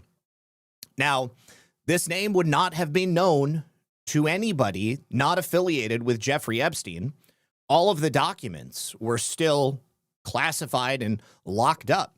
So the idea that some random online troll would just happen to choose the name Little Saint Jeff 1 and use it, it doesn't compute. But it's even more relevant because it used the exact same email, jeevacation@gmail.com. Now, Gmails don't expire. They don't get, well, I mean, they eventually do, but it takes like 10 years of no activity before Google sends you a message and says, we're now going to delete this email and everything associated with it. Not enough time has passed yet for that to happen. So the username, Little Saint Jeff 1, we know was in use as Jeffrey Epstein's as Jeffrey Epstein's YouTube name. A lot of people are going to use the same login name for multiple things. And he also had the Yahoo email, littlesaintjeff@yahoo.com without the 1. So it stands to reason that Little Saint Jeff 1 or some thing like that, Little Saint Jeff 2, whatever it might be, might have been in use in multiple people. But you can see here that this person went to gaijin.net. They tried to register a new account using jeevacation@gmail.com. And look, you already have an account at gaijin.net. So the only way that this could not be Jeffrey Epstein is if somebody with access to his email still, they would have to have the email, the password, all of it, had created an account 1 year and 17 days after his death. You can see here, Little Saint Jeff 1 was registered August 27th of 2020. And they are playing, and guess what? He's never once played a single game with a vehicle from Israel, apparently. Active currently. This account is still playing video games. They have played thousands of games, over 20,000 missions. And let me see, does it show him right? Okay, so these are all of the ones. So it would look like potentially he is trying to avoid playing with people in Israel, maybe because he's trying to stay off the radar for that area. But considering that the Fortnite has been potentially debunked a year and 17 days. Considering that Fortnite has been potentially debunked, I don't see how this one can be debunked. This one looks even more likely that Jeffrey Epstein may still be alive. So food for thought. I want you guys to just ruminate on that. Let me say thank you to several people over here on Rumble. Patricia, Patriot Liz 2020. Challenge accepted. Happy birthday, Lisa. Love you and Zach. Great people. I think I might have read that one. But Lee Walden says, my memories include listening to terrestrial radio, Paul Harvey, Don Imus, Rush Limbaugh. You, my friend, deserve a seat at that table. Stay the course, pal. We are blessed to know you. That is very, very kind of you to stand on the shoulders of giants. Appreciate you. G. Fontez 119. He could have simply used assault words in a threatening manner to remain using the same definition of a tool used to commit an action that would warrant an aggravated assault charge. Perhaps. I don't know. Asher, thank you for the $20 rant. NJTR Mom 1776 says, happy birthday to Lisa and Zach. Your 5 o'clock show is what I look forward to every day for news. No one comes close to your show. Thank you for that. I really do appreciate you. Sean Joe, thank you for the cookie. Hogleg, thank you for the cookie as well. All right. Now, before we continue with the Little Saint Jeff news, I have a brief message from our friends over on Rumble. You guys, they can cancel your accounts. They can freeze your cards. They can decide what you're allowed to buy, what you're allowed to say, who you're allowed to support. Big banks and financial institutions have total control, and they use it. So that's why financial independence matters now more than ever. Introducing Rumble Wallet. It's a wallet built for real freedom. Using Rumble Wallet, you control your own money. Not a bank, not a government, not a tech company. You can buy digital assets like Tether, Tether Gold, and Bitcoin all in one secure place. No permission, no middlemen, no cancel button. And when you want to support the creators you actually believe in, you can use that Rumble Wallet app to directly tip content creators. There is nobody to take anything off the top. It goes directly to me, securely, instantly, and without any interference. It's not a credit line they can shut off. It is your wallet permanently to protect for the future, to protect for your family. And when the system fails, when institutions turn on their own people, financial sovereignty is the difference between security and vulnerability. Rumble Wallet isn't about politics. It's about freedom, ownership, and protecting what's yours. So take control today. Download the Rumble Wallet now and step away from the big banks for good. True ownership, true protection, and true financial freedom. If you're not on Rumble, you can go to wallet.rumble.com or the App Store on your phone. If you are on Rumble, you can click that link in the chat, or you can use that QR code you see on screen. Thank you very much. Okay, now continuing with the Jeffrey Epstein digs. Let me refresh. I thought this was hilarious. So Jeffrey Epstein, in this email to Steve Bannon, is discussing a meeting that he had with Chinese diplomats and dignitaries. Now, he says, when I was on the Trilateral Commission, I did not know Jeffrey Epstein was on the Trilateral Commission, I always took along my very pretty American-looking California blonde assistant that was silently fluent in the 3 main Chinese dialects. I loved it when they smiled to me as they said to each other, be careful of the Jewish dog. Be careful of the Jewish dog. I thought that was kind of funny. Also, we have another casual reference to murder in the Epstein emails where the name of the person speaking to Jeffrey Epstein is redacted. Now, we don't know what the redacted name is, but we can see here that this person writes to Jeffrey Epstein and says, I call him now my future husband, and we are talking about daughter. I thought I would never be able to kill somebody in my life. I was wrong. I might escape anyway. Miss you, Jeffrey. Big kiss, although now you probably won't like to kiss me anymore. And he replies, apartment, house, this is a good lesson. Though you are still redacted, you are no longer redacted. It is not as easy as people think. Why are you up so late? So I think it is not as easy as people think is referring to the murder that this person refers to in the first email. I thought I would never be able to kill somebody in my life. I was wrong. Again, this is not something that I have ever casually talked about in discussing anything with people. You know, like, first of all, I've never murdered anybody. Second of all, I wouldn't murder somebody. Thirdly, I wouldn't joke about murdering somebody in the midst of talking about having children. Like, it just does not make any sense. So in addition to that, I wanted to show you a particularly smooth-brained take from an account that I think I have identified as like either a Bangladeshi or simply an AI or foreign account that is engagement farming on X. All right, so we've got this email between Jeffrey and somebody named Alicia. Jeffrey writes to Alicia, and he says, "I'll find girl for you this time, I promise. I'm so bitter now I'll do anything." I'm sorry, this is from Alicia to Jeffrey. "I'll find girl for you this time, I promise. I'm so bitter now I'll do anything. Europe would be better to find little girl." Now, obviously, this is an email that I think warrants investigation. They explicitly state would be better to find little girl in Europe, okay? The little girl's children, right? Obviously needs to be investigated. But we don't know what the email is. This is a name that I don't know how common it is. Anyways, there's a lot that would have to happen for somebody to be arrested. And this person shares it and says, "Someone named Alicia wrote to Epstein, 'I'll find a girl for you this time, I promise. I'm so bitter now I'll do anything. Europe would be better to find a little girl.'" And this person, Taya, says, "Why is nobody being arrested?"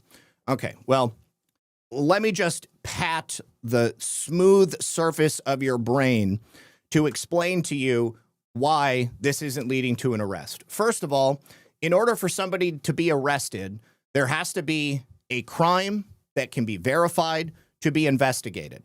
What we have here is certainly disturbing, but it's not necessarily a crime because we don't have any other additional information. We don't have a name of this person. And there is a lot of other steps that have to be gone through before somebody can just be arrested. Largely, what we're seeing in these emails, like 80% of it is bullshit. Like there's nothing there. It's just a bunch of innocuous emails, not necessarily even pointing to something that is all that disturbing. It's just, a lot of, hey, making plans for lunch and stupid stuff like that. Or it's repeated email chains with nothing in them. But this is not an email that on its face could lead to an arrest because they don't give a name of a person who's being trafficked. They don't give the name of a child that has been trafficked. They're talking about something that could be illegal if it were to be carried out. But on its face, so far, it's not the proof of a crime. There would need to be an identity established for Alicia. There would need to be a location established for a crime to have potentially taken place. And let's say that they're talking about Europe here. Well, first of all, that's outside of the jurisdiction of the United States of America. So we would have to reach out. Law enforcement here would have to reach out to law enforcement in whatever country is being referred to. That country would have to be identified. That child, if a child was trafficked from this email, that would have to be identified. There's a whole bunch of shit that would have to happen. So who the hell is Taya? So I went and looked here. All right. MAGA, conservative, anti-woke, America first. Well, there's a couple of things about this account that leads me to believe that they are not who they say they are. First of all of the pictures are kind of grainy. None of them are like particularly high quality. This has even got filter with a little bit of grain on it. And you can see here, she's showing a little bit of cleavage. I think she knows exactly what she's doing. You got a hot blonde conservative mom on X who is engagement farming with rage about why is no one being arrested from the Epstein files. She's talking about, I have never been married and I have no interest in getting married. Am I missing out? I don't understand the meaning or importance of handshakes. They make me uncomfortable. And she goes on and she shows pictures of her tatas, asking people if she looks good. Bacon panties. Oh, that's so edgy. Oh, liberal women are the worst. Oh, black people hit white people in the face. It's ridiculous. Now, let me show you. Not that any of these subjects are not worth talking about, but this is a pattern that I see by people who engagement farm. This is probably the highest quality picture she has. Gorgeous girl. Gorgeous girl. But take a look at a video that was made from that picture. Every single video on this person's profile is AI. There isn't a single real video of this person that exists. My darlings, come here. Mommy, I love you. I love you too, my sweethearts. She's fake. She's fake. Okay? She's not a real person. Well, of course, I think that this girl exists, but what this person has done is taken pictures of this girl, created AI videos, created an account,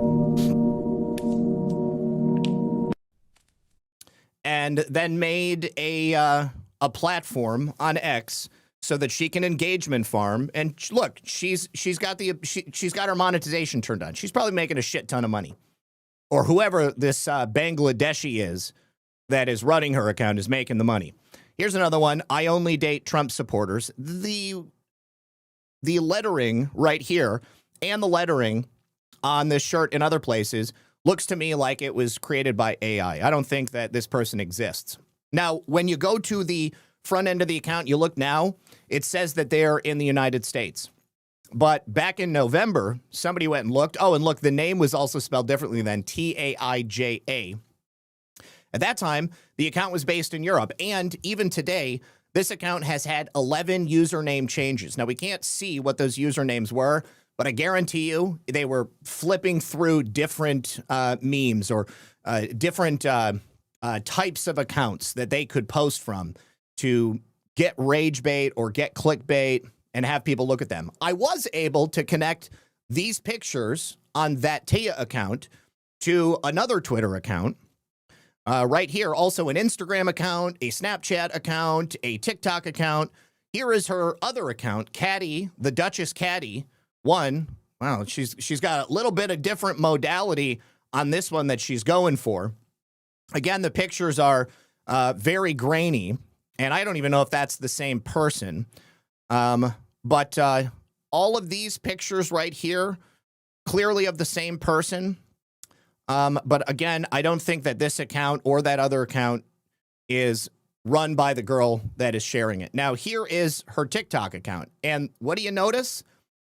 The likes, the follows, the recommendeds, it's in Bangladeshi, which means that whoever made this account is in freaking Bangladesh. Okay? And these are obviously much older because she's a little heavier. Her tatas are a little bit bigger. But in this last one, you never dated a Finnish. And look, the TikTok Taija moi, which is not the name of this account. So Taija moi is this chunky Finnish girl who a Bangladeshi dude has stolen several of her videos, created a TikTok account, created a Twitter account, created multiple Twitter accounts, created an X account, and is now getting people to click on their stuff on Twitter, and they are making a shit ton of money, all right, with smooth brain takes, because they don't even understand how American law works, because they're from Bangladesh, okay? All right, now, moving on from that, we do have something that was actionable, which I think is highly relevant. So, you know, I had told you previously, a lot of this stuff is just raw tips that are coming in. And a lot of those tips went absolutely nowhere. Any of the stuff related to President Trump, it was trolls calling in and saying, oh, I was 13. Trump raped me at his golf course, which he didn't even own at the time that I allege I was raped there. And Ghislaine Maxwell and Jeffrey Epstein were standing there with a wooden spoon smacking me with it. Fake stuff. Those people never responded to return calls. They didn't leave phone numbers. There was no way to leave them voicemails. All of them went nowhere. This is an FBI tip, which was down here in Florida, that came in the early 2000s. This victim, this individual, claims that she saw Jeffrey Epstein with a warlock that she knew by the name of Boudin in Florida in the vicinity of Merritt Island. Now, here's the thing. The FBI looked it up, says caller states she saw Jeffrey Epstein with a warlock she only knows as Boudin, someone between 1999 and 2005. She saw them together with younger girls at the docks and strip clubs. Well, guess what? The FBI looked into this, and they identified who Boudin was. They redact his name, but Boudin was arrested in Florida for sex acts with a minor in 2014. So this is a real tip that came in. A lot of people would see, what, she saw him with a warlock? She's got to be crazy. No, this dude is a real warlock because they identified him, they arrested him, and they charged him. So pretty interesting, and it's right in line with the type of people that Jeffrey Epstein would be hanging out with. The types of sick bastards that would be sleeping with kids, raping kids. Here is another one that I found. We've spoken about Peter Mandelson in the UK, got some updates on him. But the UK and their government and royal family are not the only ones that were talking with Jeffrey Epstein. We know about the Princess of Norway and many others. Here, we have the former French culture minister, a man by the name of Jack Lang, and his daughter, Caroline Lang. They were also passing information to Jeffrey Epstein on what was happening in the Macron government. Now, this is 2018, October 9th of 2018. And you can see here in this email, Jeffrey Epstein emails both Caroline and her father, Jack, and he says, I have asked Philippe for bank details for Friends of Jack Project. Don't know what Friends of Jack Project is. 2, have we been able to put Tom Pritzker in touch with the government directly? Tom Pritzker, of course, brother of J.B. Pritzker, in touch with the French government. And then it says redacted school, maybe Warner School. Then number 4, when next Marrakesh? When are we going to go to Marrakesh, I would imagine. Caroline responds and says, hello, Jeffrey. Philippe will send you the information in the next 2 days. Blank is working seriously. She hopes to be able to transfer to blank next year. My parents are going with the girls to Marrakesh between the 25th of October and the 3rd of November. Hope you are well. And he says, and Pritzker? And she replies, Macron is going to announce a shuffle in the government soon, and my father is in London for the next 2 days. I will ask him when he will be back. All right, so they are giving Jeffrey Epstein the tip-off of things that are going to be happening in the French government. Hopefully these people are investigated because Jeffrey Epstein had access to power, to powerful people, and obviously he was using that not only to traffic children, but also to become fantastically wealthy. Now, this slut here, Lady Victoria Hervey, she's a slut in my opinion. She's the ex-girlfriend of the former Prince Andrew. And you will not believe the take that she has on the Epstein files. She basically says, if you're not in the Epstein files, then that means you're a loser because you were not important enough to be hanging out with a convicted trafficker of children, a convicted sex offender. Of course, you know, she was the type of person who would date Prince Andrew, so what do you expect? He knew everybody that was very powerful. So, like, if you were on the scene and you were powerful, like, to be honest, like, if you're not in those files, it would be just means that you were a bit of a loser. Right. So the people who aren't in the files are losers. Yes. Okay. Are you in the files? Well, of course I am, because it's any journalist that wrote about it. That's an astonishing attitude, isn't it? Yeah. You're the loser because you're not in this. I find that jaw-dropping. Pretty freaking wild. Now, was that the same guy she was talking to? He knew everybody that was very on the scene. If you're not, it just means a bit of a loser. Right. So the people who aren't. Okay. Yeah, it was him. I mean, LBC is a shite British left-wing organization. So I guess I'm not all that surprised that he didn't push back while they were actually speaking. But yeah, that is probably one of the most demented and disgusting takes that I've heard on these files. Now, with regard to Lord Peter Mandelson, earlier today, police executed arrest warrants and search warrants at his properties. So they are searching 2 properties currently linked to Peter Mandelson. And there was also an email between Peter Mandelson's, I believe, former husband and Jeffrey Epstein discussing the transfer of $10,000 for some kind of yoga retreat or something like that. But Keir Starmer is not out of the woods yet. There is still a major movement, not only within the Labor Party, but also conservatives and reform, to force Keir Starmer to step down. So far, he has still remained defiant, and he is refusing to step down. And I believe he's refusing to hold new elections because there's no confidence in him. But he is still going. Now, here is something that is also related to the UK. A woman by the name of Harriet Harman. You can see right here, this article was written by the UK government. Women's rights to be championed by appointment of a new UK special envoy.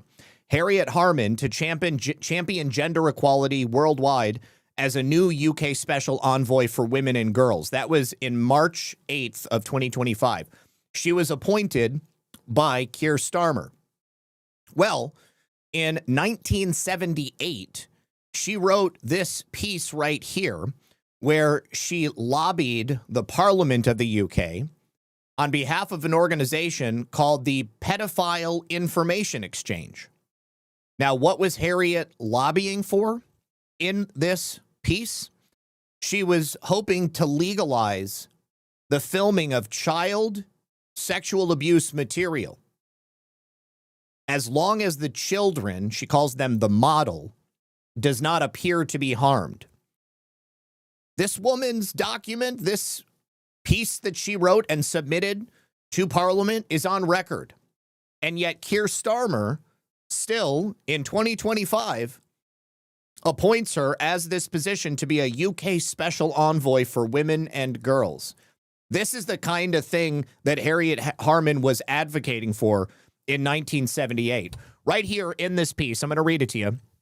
For the average man is probably offended by pictures of war casualties, by many private eye covers, by criticisms of the monarchy, and a great deal of political writing and social speculation, which, although controversial, has never before had its free dissemination threatened. In sexual matters, the Lord Chief Justice has made it quite clear that the naked human body is considered indecent in judicial eyes, and his comments were applied to the trial judge in the Oz case when directing his jury on the question of whether sending the magazine to his subscribers constituted an offense against the Post Office Act. She goes on to say, a photograph or film shall not for this purpose be considered indecent by reason only that the model is in a state of undress, whether complete or impartial, unless it is proved or it is inferred from the photograph or film that the making of the photograph or film might reasonably be expected to have caused the model physical harm or pronounced psychological or emotional disorder. Now, of course, she did not specify children, okay, but she's talking about nudity. She's talking about indecency. She's talking about the dissemination of pornographic material, and the organization that is asking for the legalization of this material, again, is the Pedophile Information Exchange. So it is reasonable to assume that what they're truly asking for is the dissemination of child sexual abuse material. And that's what Harriet Harman was advocating for back in 1978. All right. Now, Patty Ninefingers says, happy birthday, Lisa. Congratulations for living another year. Love your show, Zach. Thank you for that. I appreciate it. All right. Now, continuing on to the next one.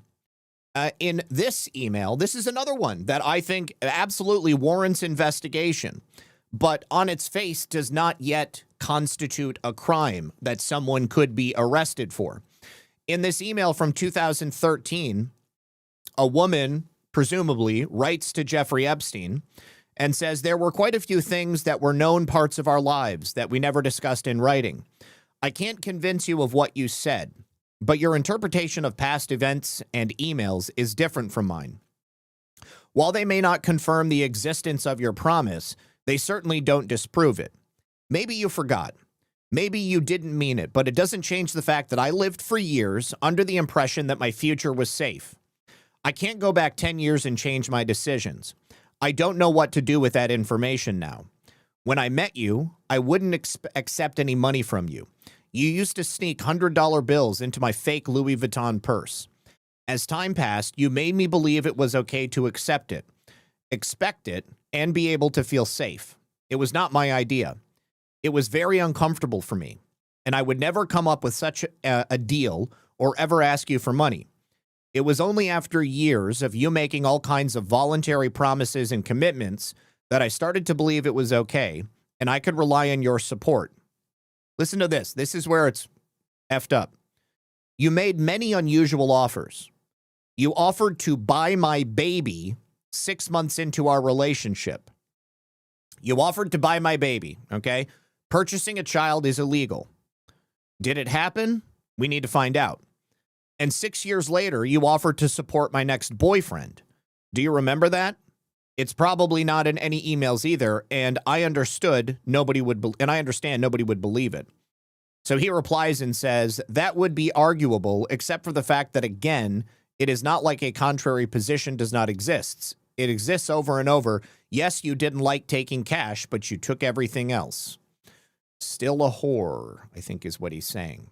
Did Epstein buy a baby? We need to figure that one out. Well, here is a video that came out from the files where Jeffrey Epstein can be heard saying, you find a Japanese boy. Now, this, of course, I would love to know the context of. Is he directing somebody to find a Japanese boy either for himself or for somebody else? You find a Japanese boy.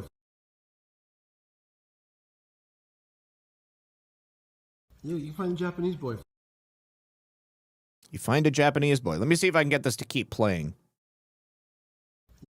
You find a Japanese boy. You find a Japanese boy. You find a Japanese boy.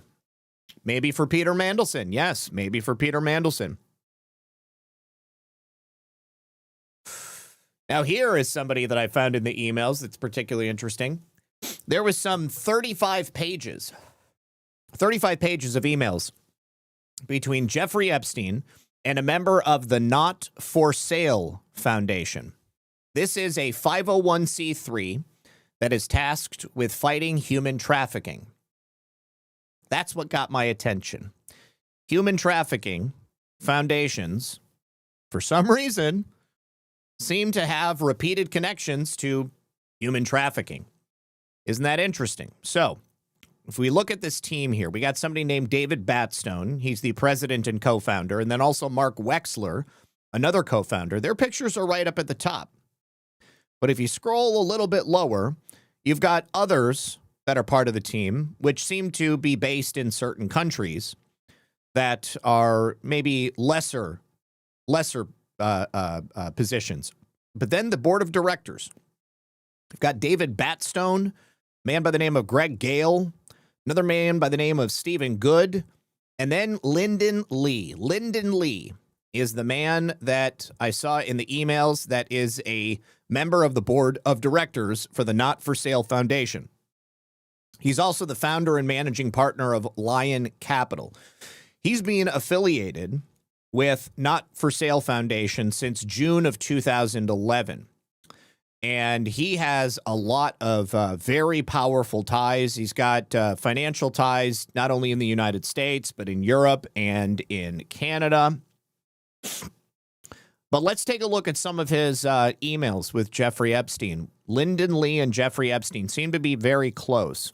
Now, their connection and communication go back before Lyndon Lee was a member of the board of this foundation. So I've got a couple of interesting emails here. So first of all, Lyndon Lee writes to, apparently, both Jeffrey Epstein and Jean-Luc Brunel. Jean-Luc Brunel was the founder of the modeling agency in France that was part of Jeffrey Epstein's trafficking network. Jean-Luc Brunel suicided himself in jail before he could face trial. And we can see here, Lyndon Lee addresses Jean-Luc and says, Jeffrey mentioned to me a dinner on Thursday at Cipriani. Do you have a cell phone number that I can call you on? Lyndon Lee then says, Jeffrey, well, it looks like maybe they replied. Jeffrey told me that you were a great person and that we should have dinner together. If it's okay with you, Thursday is good for me. You can reach me at this number. Jean-Luc says, sounds good. I'll call tomorrow. Not 100% sure of my whereabouts Thursday, but I'll try to make it back to New York.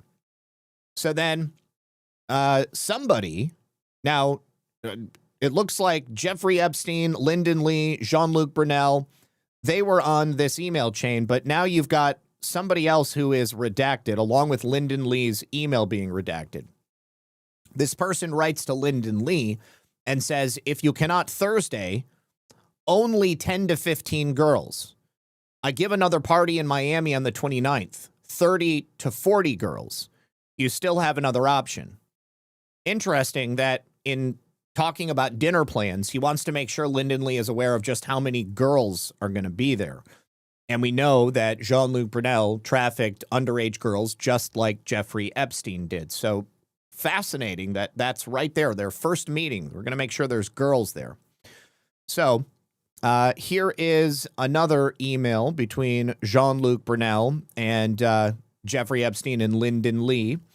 And they give a phone number. We don't know who it is, but I think this is in relation to the dinner that they were just discussing. He gave a number for somebody named Michelle. So it looks like that dinner actually happened. Here in another email between Lyndon Lee and Jeffrey Epstein. I'm sorry, this is between Jeffrey Epstein and what appears to be a girl. The girl says, I'm sorry, you told me that I should put in first place work. I considered that this test might help me. I don't know. I have to admit that sometimes I feel bad lying to my boyfriend, but I have to see you before I go back to Europe. He replies and says, I understand. I thought you had decided to get a real job. And he refers to Lyndon Lee. He says, my frozen food guy was here for the weekend. His name is Lyndon Lee. I guess it will wait until you go to live in London. What is your schedule Thursday? What does that mean? My frozen food guy. His name is Lyndon Lee. Lyndon Lee is not in frozen food. He's a financial manager. He's a money guy. My frozen food guy was here for the weekend. His name is Lyndon Lee. I think that's code for something. No, he's not dead. He's not dead. Are you saying that he takes care of bodies? Why would Lyndon Lee, this guy's a multimillionaire, maybe a billionaire. I mean, he wouldn't be the guy taking care of bodies. Jeffrey Epstein can take care of his own bodies. So in this one, it's clear that there is something that's being said that Jeffrey Epstein doesn't want on record. So Lee writes to Jeffrey and he says, Lyndon Lee here. I'm heading to New York on Monday for 3 nights and I wanted to get some guidance from you. Any ideas? So it sounds like for his trip to New York, Lyndon Lee wants Jeffrey Epstein to give him some advice. Now Epstein replies and says, I will help. I understand. Meaning that he understands what Lyndon is hinting at, but he hasn't actually said. Jeffrey Epstein then says, call me later if you get a chance, and he gives him his number. So then Lyndon replies, by the way, the following email address is secure and only read by me, meaning it's safe for you to email on that email and say whatever you need to say openly.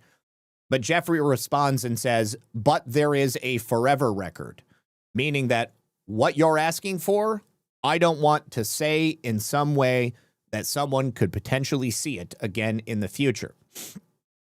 Now, in another email with Lyndon Lee, let's see.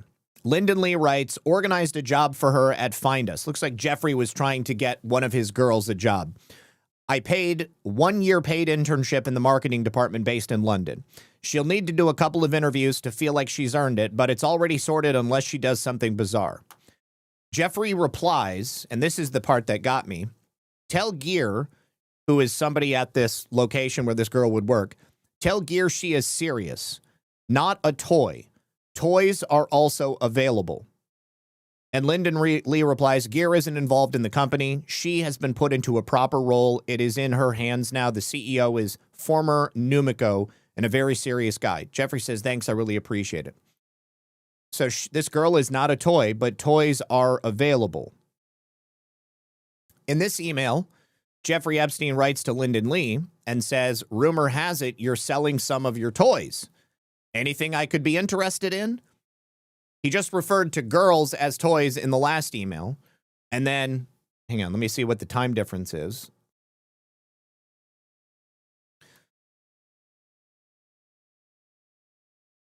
This was in 2010. So in 2013, they have obviously known each other for some time. He asks, if you're selling some of your toys, is there anything that I would be interested in? Yeah, he could be talking about airplanes. They do talk about selling airplanes in some other emails. They talk about, doing things that rich people do.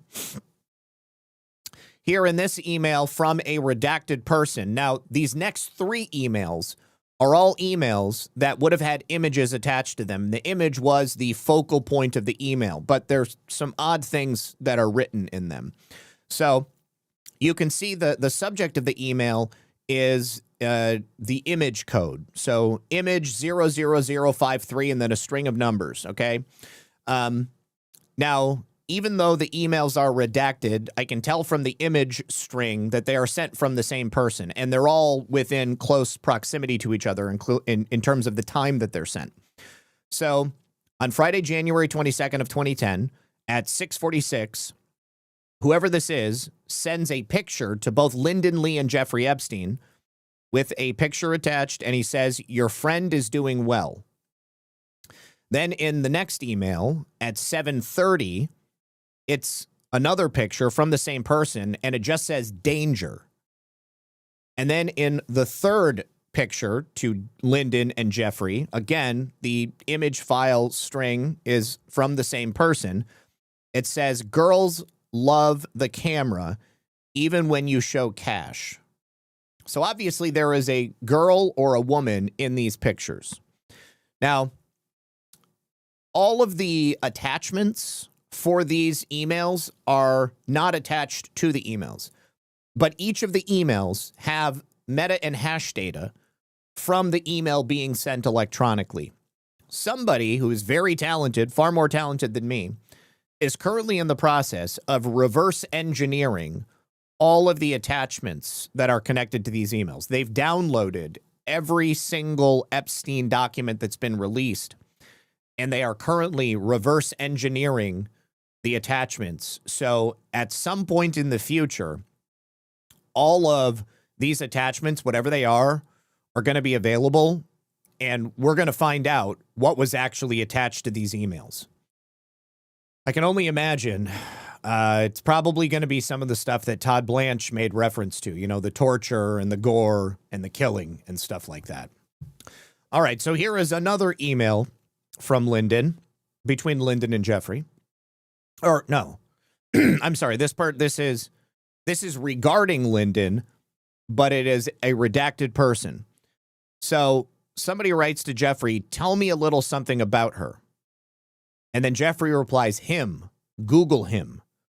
And then they write back, oh, LOL, I don't know his last name. A man? Now I'm nervous. And then Jeffrey replies, Lyndon Lee. The person replies, Jeffrey, do tell, business or pleasure? I don't want to assume anything. He sounds like a smart, wealthy man. I'm excited to meet him. Is there a motive for work or pleasure or both? Thanks for the connection. XOXO, I appreciate it. And then they sign off with their name. Jeffrey replies, both. He travels a lot. Boyfriend, new friend, fun, business. So it sounds like this is some twink that Jeffrey Epstein knows that he is setting up with Lyndon, who swings both ways, because he's talking about hooking up with girls in one email. Now Jeffrey's trying to hook him up with a guy. The person finally responds, great, thank you. I meet him Monday. We'll let you know how it goes. Any advice, winky face. So obviously this is another sexual tryst. And then finally, this is an email between Jeffrey Epstein and a Dutch model by the name of Yifke Sturm. All right, Yifke Sturm gets an email from Jeffrey Epstein, and he says, you owe me 2 girls. And she replies and says, I will make it up to you in Paris. And he replies and says, no threesomes, please. I would like a new toy as a present. Third reference to toys. Second reference, we are guaranteed that it's in relation to girls. She replies and says, I don't know girls who are like that. And he replies and says, just a nice model from Elite Amsterdam. All right, so, we had that other email where Jeffrey Epstein is talking about little girls who are models. small bodies, femme miniature, weird faces because they're not fully developed. So anyways, these people are sick. These people are totally sick. All right. That's all that I've got for you today with regard to the Epstein files. I feel like that's probably enough. I got to go pick Lisa up. But Tricia says, if you want to laugh, here we go. 20 million immigrants. Can you Look shut at the him housing stock of working Americans, and can you maintain some level of dignity? Gentleman's time has expired. The Mummy Returns. I saw this the other day, and I never got a chance to play it. That's so funny. G. Fontez, could one hang her as long as it doesn't appear that she's harmed, such as covering her head in a bag, putting her in a diaper, and cutting any audio, then charging per view? I don't know who you're talking about, but there's plenty of people who may be implicated here. So, honey, did you get Jimmy John's ordered, or did my daughter use my Uber Eats account? All right. Let me see. I've just got one final message from our friends over here on Rumble. You guys, they can freeze your accounts. They can shut off your cards. They can lock you out of your own money overnight because banks do not protect you. They control you. That's why real financial freedom starts with ownership. So introducing the Rumble Wallet, it's a non-custodial wallet built for people who refuse to give up control. And with Rumble Wallet, you don't just buy digital currency like Bitcoin and Tether. You also can own Tether Gold. That is real gold on the blockchain. Through Tether Gold, you get direct ownership of physical gold bars, each one fully allocated, verifiable by serial number, purity, and weight. It's not paper gold. It's not an IOU. It is real gold without bank vaults, storage fees, or gatekeepers. So you can buy, sell, or move it 24 hours a day, 7 days a week, even when traditional gold markets are closed. And if you want, Tether Gold can be redeemed for physical gold. That is power. So when you support content creators on Rumble, you can tip them directly using that Rumble wallet. It's peer-to-peer and outside the banking system. There's no permissions, no middlemen, no cancel button. The wallet is yours forever. So again, if you're on Rumble, you can use that QR code on screen, the link you see in the chat, or no matter where you are, you can go to wallet.rumble.com or just download it from your app store. Thank you very much once more to Rumble and Rumble Wallet. Final thank yous over on Pilled. Sean Joe, thank you for the cookie. L.A. Martinez says frozen adrenochrome is my guess. Okay, could be. Good Dog 45, thank you for the can. And Mighty Patriot says it may not be a girl at all. May not be. Hogleg 71, thank you for the cookie. Sean Joe, thank you for 2 more cookies. And there we go. All right, you guys, thank you for being here. And I hope to see you guys next week at 5 p.m. Monday for another episode of Red Pill News Live. Thank you for hanging out with us today. Make sure you hit that like button before you go. I'm going to pass out these gold pills. Scratchin' has been released. I'm going to set up a raid. And then I will also likely be live tonight at 10:30 on OnlyLands. And then I'm not doing anything this weekend because I'm hanging out with my wife. Good luck. God bless. I will see you on the next one.